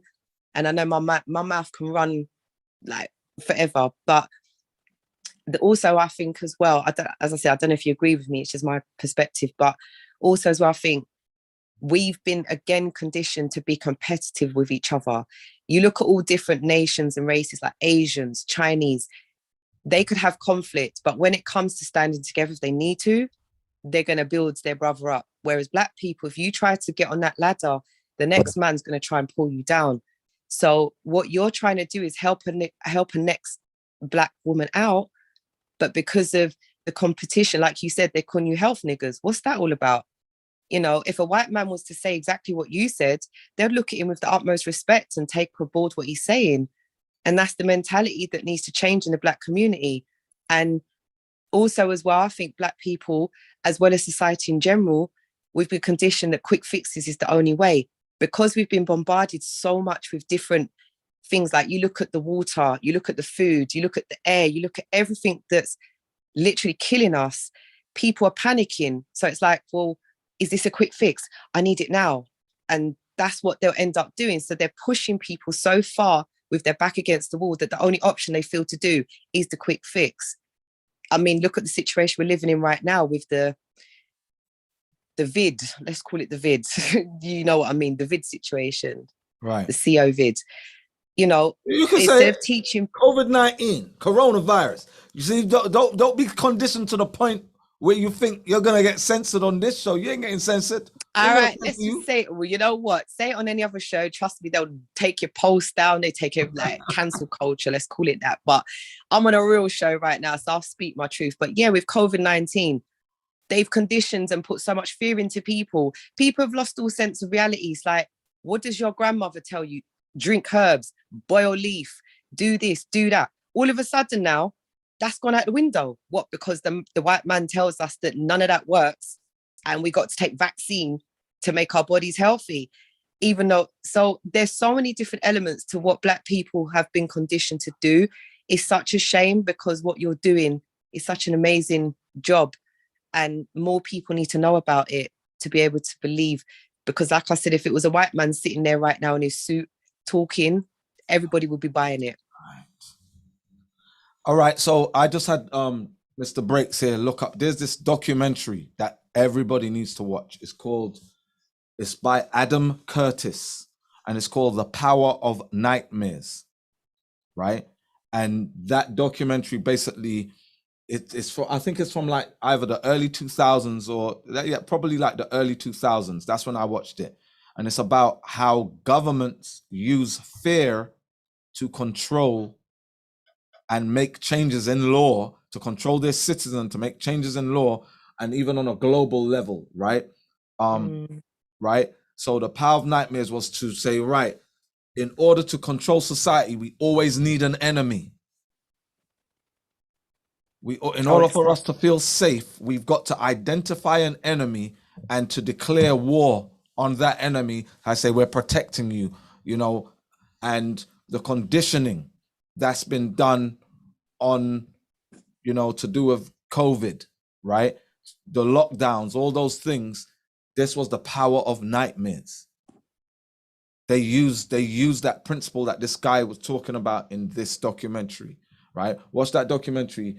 How, you know, in this, he was talking more about terrorist organization, who they actually formed themselves, right? Who the CIA and them actually formed the groups to overthrow their governments, and then, you know, all right, now they overthrew the government, they got a bit of power, right? That's the terrorists, everybody. We're going to protect you. But the whole thing is that we have the perfect enemy has come about through this invisible, right? It's the invisible enemy. It's invisible. It's not any person. It's not even. It's not. It's, you know. It's what's the term? It's unfathomable, or what's the term? Immeasurable. Right.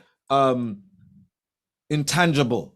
Right. Okay. It's intangible. Right. So I can be walking down the street minding my business, and somebody sneezes out their window and it wafts down, and now I'm infected. I don't even know. That's how, you know, they started talking about the radius. Somebody coughs and there's a radius, and, you know, oh, if you're asymptomatic, you can still spread it. So there's people walking around, and, you know, now that you're vaccinated, right? You got a vaccine and you're up to date on your dosage and everything, but it's the unvaxxed. They're putting you at risk because they're more likely to spread it than you and whatnot. Power of nightmares. Power of nightmares. Now, there are people who are most vulnerable to it, and, you know, the protocols and precautions for people like that, yes, but the whole world got shut down. A lot of businesses, right, legacy businesses were shut down. The middle class were destroyed, and the government is a monster. No matter, and when I say the government, I'm talking about governments around the world. The power they've gained through this thing, they're never giving it back.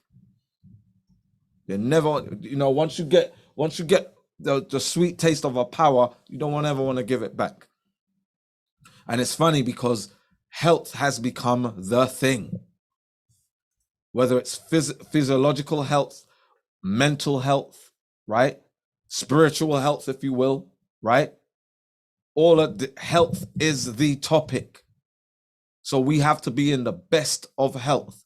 And the only way for us to maintain the best of health is to be disciplined. We need proper discipline. I know Tamara probably just fell off right now. The timer went, I think they got her because she said COVID-19. Yeah. They shut her down. Boris's cops. Well, listen, folks, again, another outstanding clinic, another outstanding call, another outstanding session. Of course, wonderful questions, topics from you guys. He said a couple of things you might want to write down, but otherwise, you know, it's all about you guys. We really appreciate you joining. Happy Thanksgiving for those of you in the US, and for the UK, it'll be Thanksgiving for something rather soon. I'm sure you're having Black Friday sales. I don't know what the holiday is there, but I'm sure they'll think of something. I know you guys celebrate Halloween now. It'll be Christmas tomorrow. You're going to go into Sainsbury's and there'll be Christmas trees out tomorrow. And we'll be dealing with that soon. But listen, guys, this is the best time of the year. You've had your turkey back. To detox. So we're encouraging everyone to get your detox kits in. Best time now, as you know, we have a sale on 35% off store wide. So it doesn't matter if you want to start your detox Jan 1, December 1, whenever it is, get them in now, get your orders in now and have that ready. Maybe we can all start a detox together. We're going to update the app. Everyone's going to be in the app and we'll have a big detox party Jan 1. I don't know, but best time now, we've got a big sale on. So make sure you take advantage of that. Thanks 35. Use that bad boy at checkout and those dollars will come rolling off of those prices. So again, did you want to say something to Tamara? Yeah, Tamara, we thought the powers got you. We thought they came and shut you down because you said COVID. I'm telling you, no, my battery died. I didn't realize, but no, you're right. And as I said, sometimes I can go on and on, but I'm very passionate about this subject, and more people need to wake up. They really do. It's just got to a point where it's just ridiculously obvious, but people are still sleeping. So keep doing what you're doing, guys. And hopefully we're doing it the right way, and the way to do it when you're dealing with power of authority, and the authority is, you know, creating a dystopian society or protocols. It has to be from the bottom up. So if people look at us Black people as being the bottom, all right, this is where the revolution starts, and the revolution does not start without rebels. So you being a rebel, that's a great thing. It's with us rebels that these things start. And you know, and when it grows and grows and it starts to become the norm, it's no longer rebellion. It now becomes freedom fighting. Definitely. Well, I'm there with the best of my ability. I'm there. All right, Tamara. Well, we appreciate you, Tamara. Thanks for coming. Thanks for coming. Yeah, glad to have you back. You know, keep up the good fight, as it were. So listen, yeah, we've come to the end of another great session. Really enjoyed it today. There were a couple of questions in IG, though. There were? Show me. Some. You know what? We'll answer them next week. There was something about cucumbers. All right. Okay. What about cucumbers? Are normally good, but if you have fibroids, estrogenic. They are estrogenic. Cucumbers are estrogenic, but normally cucumbers are good. All right. There you have it. Okay, guys. Again, appreciate you. Listen, happy detoxing. You know where to find us. We're asking everyone to make sure you go to our new YouTube channel and our new IG channel, The Great Black Detox on IG, The Great Black Detox on YouTube. Subscribe to that. We do simulcast. We were live on YouTube today. I don't know if some of you went across there and had a look. So wherever you are, if you can't get into Zoom, you'll always be able to get onto YouTube, and you can actually talk to us in YouTube as well, obviously. And we're going to send the links out in the chat. Of course, you guys are all following us on IG and Instagram and the InstaWeb. But yeah, and of course, you're in the app. Download the app. We're going to post some things in the app as well over the next coming weeks. I keep saying that, and it's actually true. Believe me, I don't waffle all the time. I'm being honest about that one. But listen, guys, it's been great. Listen, as always, Dr. Ampsy, last words for your peeps. Thanks for having us. We got probably a couple more Fridays before we shut down for the year on the Friday thing and on the Wednesday. So we got a couple more.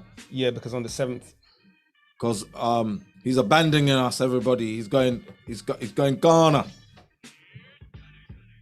So but it's at the right time, because that's if I can, it'll just be, I'll be on the same time as the UK crowd, so maybe I'll dial in. We can still do the calls. Right, maybe I'll do them from somewhere. Just a lot. Don't go and get the new strain of COVID over there now.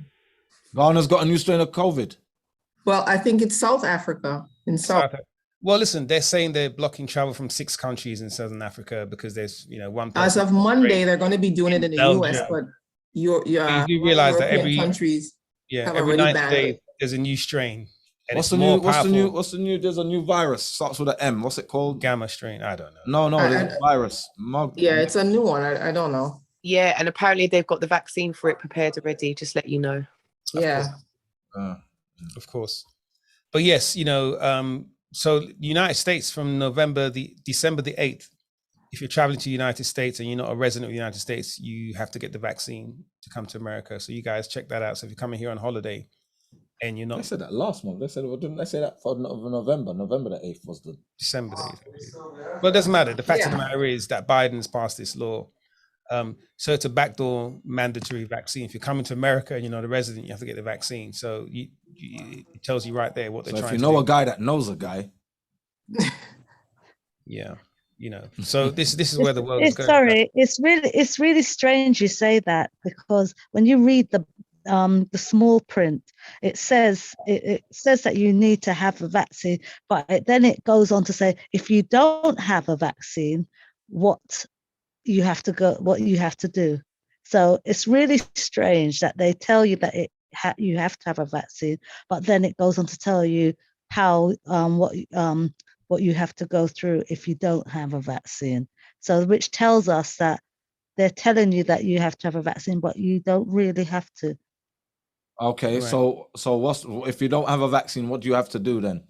They've got you've got to do all this testing. You've got testing, and also you've got to quarantine. Right. So, and here's the thing, for those like on Wednesday, if you guys went on the call on Wednesday, right? There was a lady who had the vaccine and got thrombosis. She got embolism, right? Or blood clots. And now medically she's been told she cannot get any more vaccines.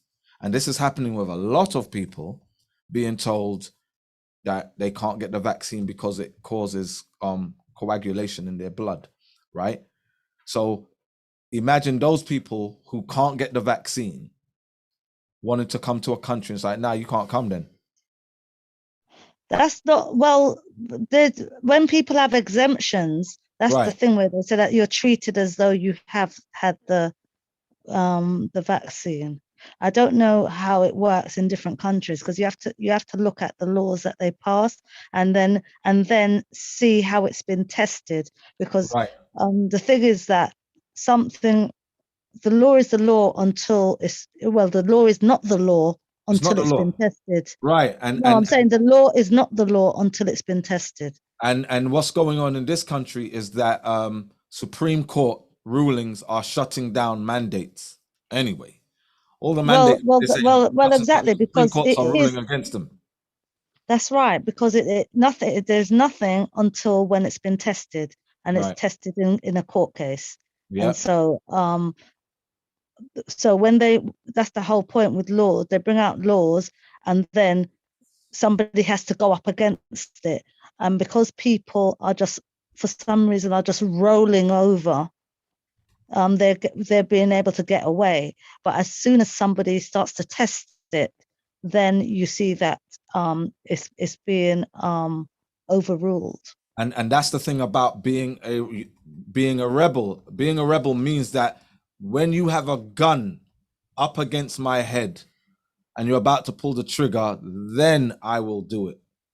Maybe, but people who I'm going to get it now because they're going to force us to do it anyway. It's like, that's cowardice to me. That's conformity. That's rolling over, where it's like, well, they're going to force it. So before they force it, I'm going to do it.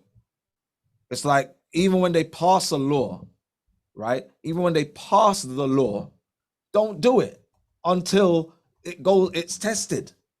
OSHA, what was going on with OSHA? OSHA was saying, right, any business that has X amount, more than 100 employees, right, has to, they were using OSHA to get to the workforce. That's been overturned. Now they're like backtracking. Now each, you know, like what's going on in Florida with what's the guy's name? What's the guy in Florida's name? Somebody help me out. What is he? What does he do? The governor? The governor. What's his name? What's the governor of Florida? DeSantis. DeSantis. Yeah, DeSantis. He's DeSantis. Yeah, DeSantis, whatever the name is, right? He went against federal rulings. It's like, nah, I'm the governor down here. We're not doing that. We're going to fight this to the end. And that, you know, he's not being a rebel. He's just standing up for rights. And, you know, everywhere it's being overturned. And Texas as well. Right. Georgia soon come, you know. Our guy in Georgia. What's his name again? Sorry, I'm trying to fix this. What's the Georgia guy? What's our Georgia guy? What's the name? The Governor Kemp. Kemp. Russ Kemp. Yes, Governor Kemp. Bigot, but he, you know what? When you're bigot in the right ways, you know, work for me. All right, I waffled on until we got a question. We got a question from Keela. Keela, real quick, Keela, come with it. Good evening, gentlemen. Quick question. So for the people who have gotten this vax and now they can't get any other vax, that also means they have to be very careful of what they eat, because anything with too much calcium, anything too acidic is going to set off the clotting cascade. They can't even let themselves get acidic. I mean, like, they really need your program now, because being too acidic sets off the clotting cascade, which predispose people to stroke and heart attack and priapism. Having too much calcium in the system, meaning being low on vitamin D, is going to set off the clotting cascade. So if they weren't health conscious before, they need to know you. Right. And this is the thing as well, right? So all the mRNA vaccines, they've been saying that full-length spike proteins cannot get into the nucleus of a cell, right? They've been saying that. But now there are studies showing that full-length spike proteins can get into DNA and inhibit proteins that repair double bond breakages in DNA, which means it predisposes people to cancer. Yeah. Cancer, right? Cancer and tumor, because that's the same thing that certain things in nitrosylated foods do, like deli foods. Deli foods get in there and put a wrench in the DNA and break it. Right. And then you have to have those cell cycle repair proteins in order. Also the transcription factor. Right. Right. And all the same, it sounds like to me, like, if you're going to build something that no matter where it goes, is going to break something, this was it. Right. And you know, a lot of immunologists were saying, do not use full-length spike proteins. Use, you know, broken spike proteins. But Moderna and Pfizer use full-length spike proteins. And now the science is saying it can. You remember, trust the science. Mm-hmm. Science said it won't get into nucleus. But now science is saying, you know what? It can, it does. And if it does, this is what it inhibits. Wait, doesn't it transverse the cell though? Because the thing about it is, any protein that can transverse the cell, just get into a cell, it has both fats to it, as well as non-fatty areas. So it might as well be a duppy walking through walls, can go anywhere once, and the thing tends to home onto the reproductive organs anyway. Because when they do lysates, like when in the lab they take tissues from the rats or whatever they use, and they spin them down, and they find that in all body tissues, it tends to home in on the reproductive organs more than anything else. Reproductive organs in both men and women, in the on ovaries, on testes, right? In your lungs, on your liver, on your kidneys, right? Anything that has brain tissue. Anything that has brain tissue. So the thing is, you know, as a band-aid fix, you know, the promise was you ain't gonna be as sick if you have a vaccine, right? Then the Israel report comes out and says, well, if you've naturally gotten over COVID, you're 13 times better off to fight off other infection with your natural immunity than if you get a single dose. Then it was, all right, if you have 2 doses and you've had immunity, then you're golden. But then all the myocarditis, all the athletes keeling over and everything, there's so much going on. And over time, it's going to become more and more revealed of the long-term effects, what's going on. So, you know, I just say, everybody stay strong. Stay strong. For those people who have had the vaccine, you know, we do have supplements that will help you from those effects, those adverse effects that are out there. And we'll be putting that out very soon. Are you gonna be bringing out more and more? Because I think that as people get more and more boosters, and because we don't know what's in them, because they're not you know, letting people know what's in them, then does that mean that you're going to have to keep on developing new things to help people that have had boosters as well? All right. The more we know about the adverse reactions or effects that have happened to people, is the more we can say, okay, oh, we actually have something for that. So time is going to tell, but we know with the most prominent, you know, the neurological issues that's going on, the cardiovascular situations that's going on, you know, the endocrinal situation that's going on, we know we have things for those things, the respiratory issues that go on. So we have stuff for that, right? And this is the thing. A lot of people buy food and there's ingredients on the packet, right? So there are some of those pharmaceutical companies, they may list either all the ingredients or maybe the active ingredients and whatever, right? But even if they do list them, you don't know what they do. Anybody, go and ask your doctor, you know, go and ask your doctor, your GP, all right, what is this chemical here and what effect does it have on the body? But then what's, you know, this programming, how does the programming work? You know, this spike protein that my body's going to be programmed to create, can it penetrate the nucleus of my cells and impair my body's natural proteins that deal with DNA damage repair? A few months ago, oh, don't worry about that, you're cool. Now, studies are coming out. And their only saving grace right now is a lot of the studies that, oh, they haven't been peer reviewed yet.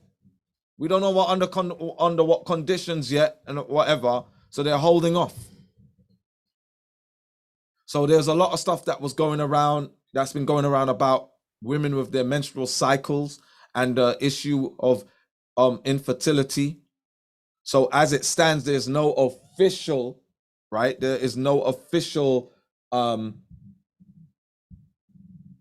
validity to it causing infertility. Why as well? Because it's not been around long enough to see the full effects of full-term pregnancies of women who have been vaccinated. Numbers coming in about how many women have had miscarriages who've been vaccinated. The numbers are not in yet, but they will come in. It's gonna come out. And the backtracking is gonna start. Because remember, first of all, it was like one shot, and within 2 weeks, 2-3 weeks, you get the second dose. That's it. It's done. Then it's like another shot. And then we found that it's only good for 6 weeks or 12 weeks. So every so often, you need to come and get a booster. and you will not be able to get a vaccine passport or card unless it's up to date, that you're up to date on your booster shots. Moving the goalposts. So sorry, Dr. can I- Amsu, can I just ask quickly a question in regards to the UK? yes. Okay, so we've gone into the situation with COVID and vaccine, but over here in the UK at the moment, they're saying that the rates are still going up. So my confusion is, if the majority of the UK have been vaccinated, I think they try to say there's about 2.7 million people that haven't. Yeah, I'm one of them. Ain't gonna happen. So how could the rates be still going up? So how do they justify every time they're saying that we need to have this vaccine if it clearly doesn't work? And a lot of the people that have obviously got the rate still going up, they're probably vaccinated. So can't people put two and two together and think this is all just nonsense? And I mean, where does it end? Like you said, how many boosters do you need for the rest of your life? Watch the power of nightmares. When you put people into fear, they start coming up with drawing conclusions. Like, how does somebody who's unvaccinated put somebody who is vaccinated, fully vaccinated, at risk? It makes no sense, because the reason why I got vaccinated was to protect myself from the virus. So if that person isn't vaccinated, how can I catch something from an unvaccinated? Which is how you catch something, is if somebody is infected. So if somebody's infected, right, whether they're vaccinated or not, I'm at risk of catching it from them if I can still catch it. But it's not real immunity. Immunity means that you're protected against something, not that you can still catch it, be sick from it, and transmit it. That's not true inoculation. It's not true. This is what my argument is all the time. And when people say to me, okay, because when people say to me, you haven't been vaccinated over here in the UK, they look at you like you got 5 heads. They're like, oh, and I'm looking at them. Yeah. They've used fear and psychology. Again, they're the masters of psych. They know what it's gonna do. They know they can divide nation, and you got people who are fully vaccinated fighting against mandates, but they're gonna class them all as anti-vaxxers, anti-vax protests. No, you got people on the front line of the protest saying, no, this ain't right. They shouldn't be mandated. It's a choice. If I get vaccinated because I feel, you know what, I don't trust what God gave me. Right? I don't trust my natural immunity. You know what? The white man's come up with this thing, and white man is God. He's a new God. So let me take his thing. That's my choice. But for now, right, everybody, like what's going on in Austria, them Nazis in Austria, mandate everybody across the board. And that's setting a national, an international precedence by them doing that. Yeah. I mean, you've got Australia, you've got France. It's just crazy, but no one doesn't seem to put the puzzles of the pieces together in the right order and see it for themselves. They're just, it's crazy. Yeah.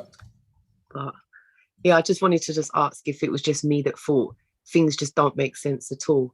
And they also said that's another thing they said as well. If you've had COVID, you've obviously built your own immunity up.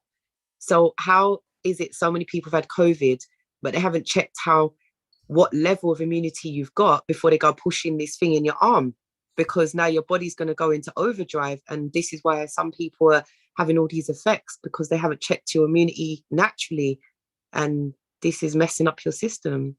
Now here's the thing, right? The chief of the United Kingdom Health Security Agency, Dr. Dr. Jenny Harris, right? She actually has come out and said that the IFR, the infection fatality rate of COVID-19 is 0.096%. Right? So 0.06996%. That's less than 100th of a percentile of people who get COVID who die. Think about that. Yeah. but yet the UK's in turmoil. It doesn't make any sense. And Yeah, you know, the fear factor makes that 0.096% make like all the sense in the world that no, get it. Mm. And you got people freaking out on planes. He's not vaccinated, putting my life at risk. Ridiculous.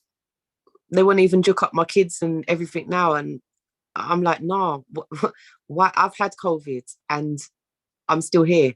And as you know, I've had health issues and stuff that I've been concerned about. So, you know, my kids was around me and they didn't catch it. So why am I now going to allow these people to put this stuff in my children? What, to stop them from reproducing, to stop them from to become a pharma patient for the rest of their lives? What do we do? It's hard. And the laws that protected children, right?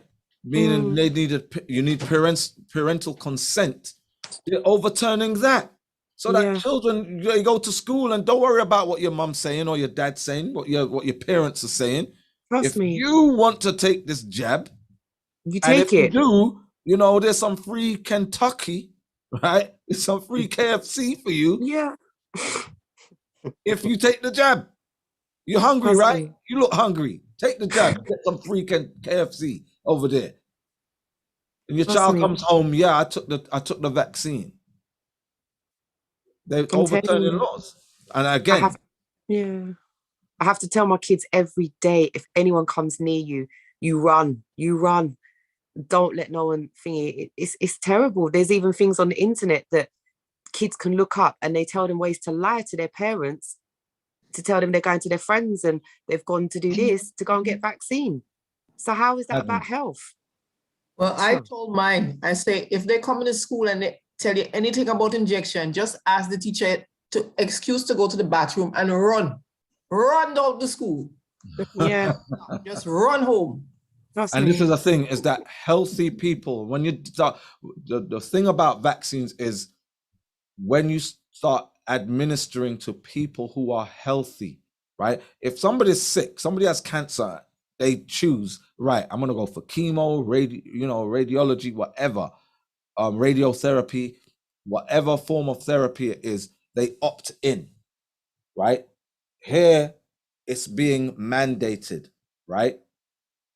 And this is for healthy people. So you got these superhumans, these athletes who have been told you need to get the vaccine in order to play in this sport. And they're healthy, they're superhuman. The fitness level of athletes, right, are like 10 times better than your average person in forms of health and fitness, right? They're being told to take the vaccine, they have to. Then they're suffering with myocarditis and pericarditis, collapsing on the fields. Some of them are dying. They collapse, then they go hospital, then they die. And it's not being reported. Like, it's not being reported. They got the vaccine 2 weeks ago. They got the vaccine 4 days ago. One athlete got the vaccine and died right there on the spot, or within a few minutes from complications, blood clotting, immediate blood clots. But it's not being put out in mainstream media. Crazy. But anyway, we got to go. So, Mike is hold on. Before you go, you see, like, I've got varicose veins, and I've had it from when I was young. Now, I don't know what that means. Is Keela still there? No, because I'm really worried. Would I fall into a category where I can be exempted? I mean, try a thing. Now, always try a thing. Now, no, I don't want to try a thing. I want it to be. No, but here's what I'm saying. Legit. No, but here's what I'm saying. Again, if you can convince your GP, right, because of that you have varicose veins, right, and you believe you have a cardiovascular condition, that will exempt you from, you know, taking any of the vaccines, then go for it. Well, because I don't understand if you, because I apparently I have poor circulation, Right. and I've had that. So if I have poor circulation, then does that mean that I'm at risk? I mean, here's what I'm saying. What you do is you look in, you first and foremost look into it yourself, i.e., read up on what does poor circulation mean? What is involved in poor circulation? Because it's like, you know, I got poor circulation. You know, what does that mean? Oh, I get cold fingertips and cold toes. No, there's more to it than that. Is your blood pressure high? Is it low? Well, no, my blood pressure's low.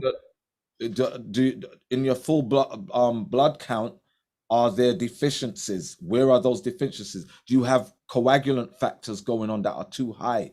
What are your numbers? Look into that, you know, and then you can get your exemption if you hit certain thresholds that are outside of what would be considered normal or in healthy enough to get the vaccine, you know. Right. Look into those things. Yeah, because I mean I have had a blood clot before. Right. I mean, it's a long time ago, yeah, after I gave birth. but this is what I'm saying. If you are disqualified from having to take the vaccine, go for it. You know, but you got to put in the research, or you got to delve in on what's going on in your body. Okay. All right. I'll have to do that. Right. I tend to not, my eyes tend to close over when I start reading it, but hey ho. Okay. All right. Thank you. Hey, Ruth. Yes. Could you please share that information about the vaccine you were talking about, the small print about the mandate if you're coming to America, and you said if you keep reading it gives you options as to how you don't need it? No, it just tells you on that website of coming to America when it came out. Could you share that link? I have to find it again. Yeah, because I looked at one and it said, you know, if you're a resident, this, that, and the other, but maybe I didn't see the bit. No, it was when you go into America, it says these things about for people coming into the country, and then it says if you not vaccinated. So it's in the same bit where it tells you if you, unless they've removed it now. But when you find the link, just WhatsApp it to me, and then when we come on here next time, we'll have that. I'll try and find it. Right. Hopefully I haven't deleted it. Okay. So once again, come to that time, people. And because Mike is busy, I have to do the rollout. You're failing at it. I've got to end it. I've got to end it. Go, do it. Yes, go on. Thanks for having us, people. I'm supposed to blow kisses and stuff. You know how long my phone's been on? It's been on for a minute, yes. Well, listen, guys, happy detoxing, safe healing. We're sending love as always. And whatever it is you do, happy Black Friday shopping. Don't go getting beaten up or beating anyone else up because you're trying to get a flat screen TV. I remember, don't put stuff into your trunk of your car and go back into the stores, because some health nigga somewhere will break into your car and jack you on SHIT. Like that. All right, folks, have a great weekend. Speak to you guys on Wednesday. All right, take care. All right, take care. Bye. Bye.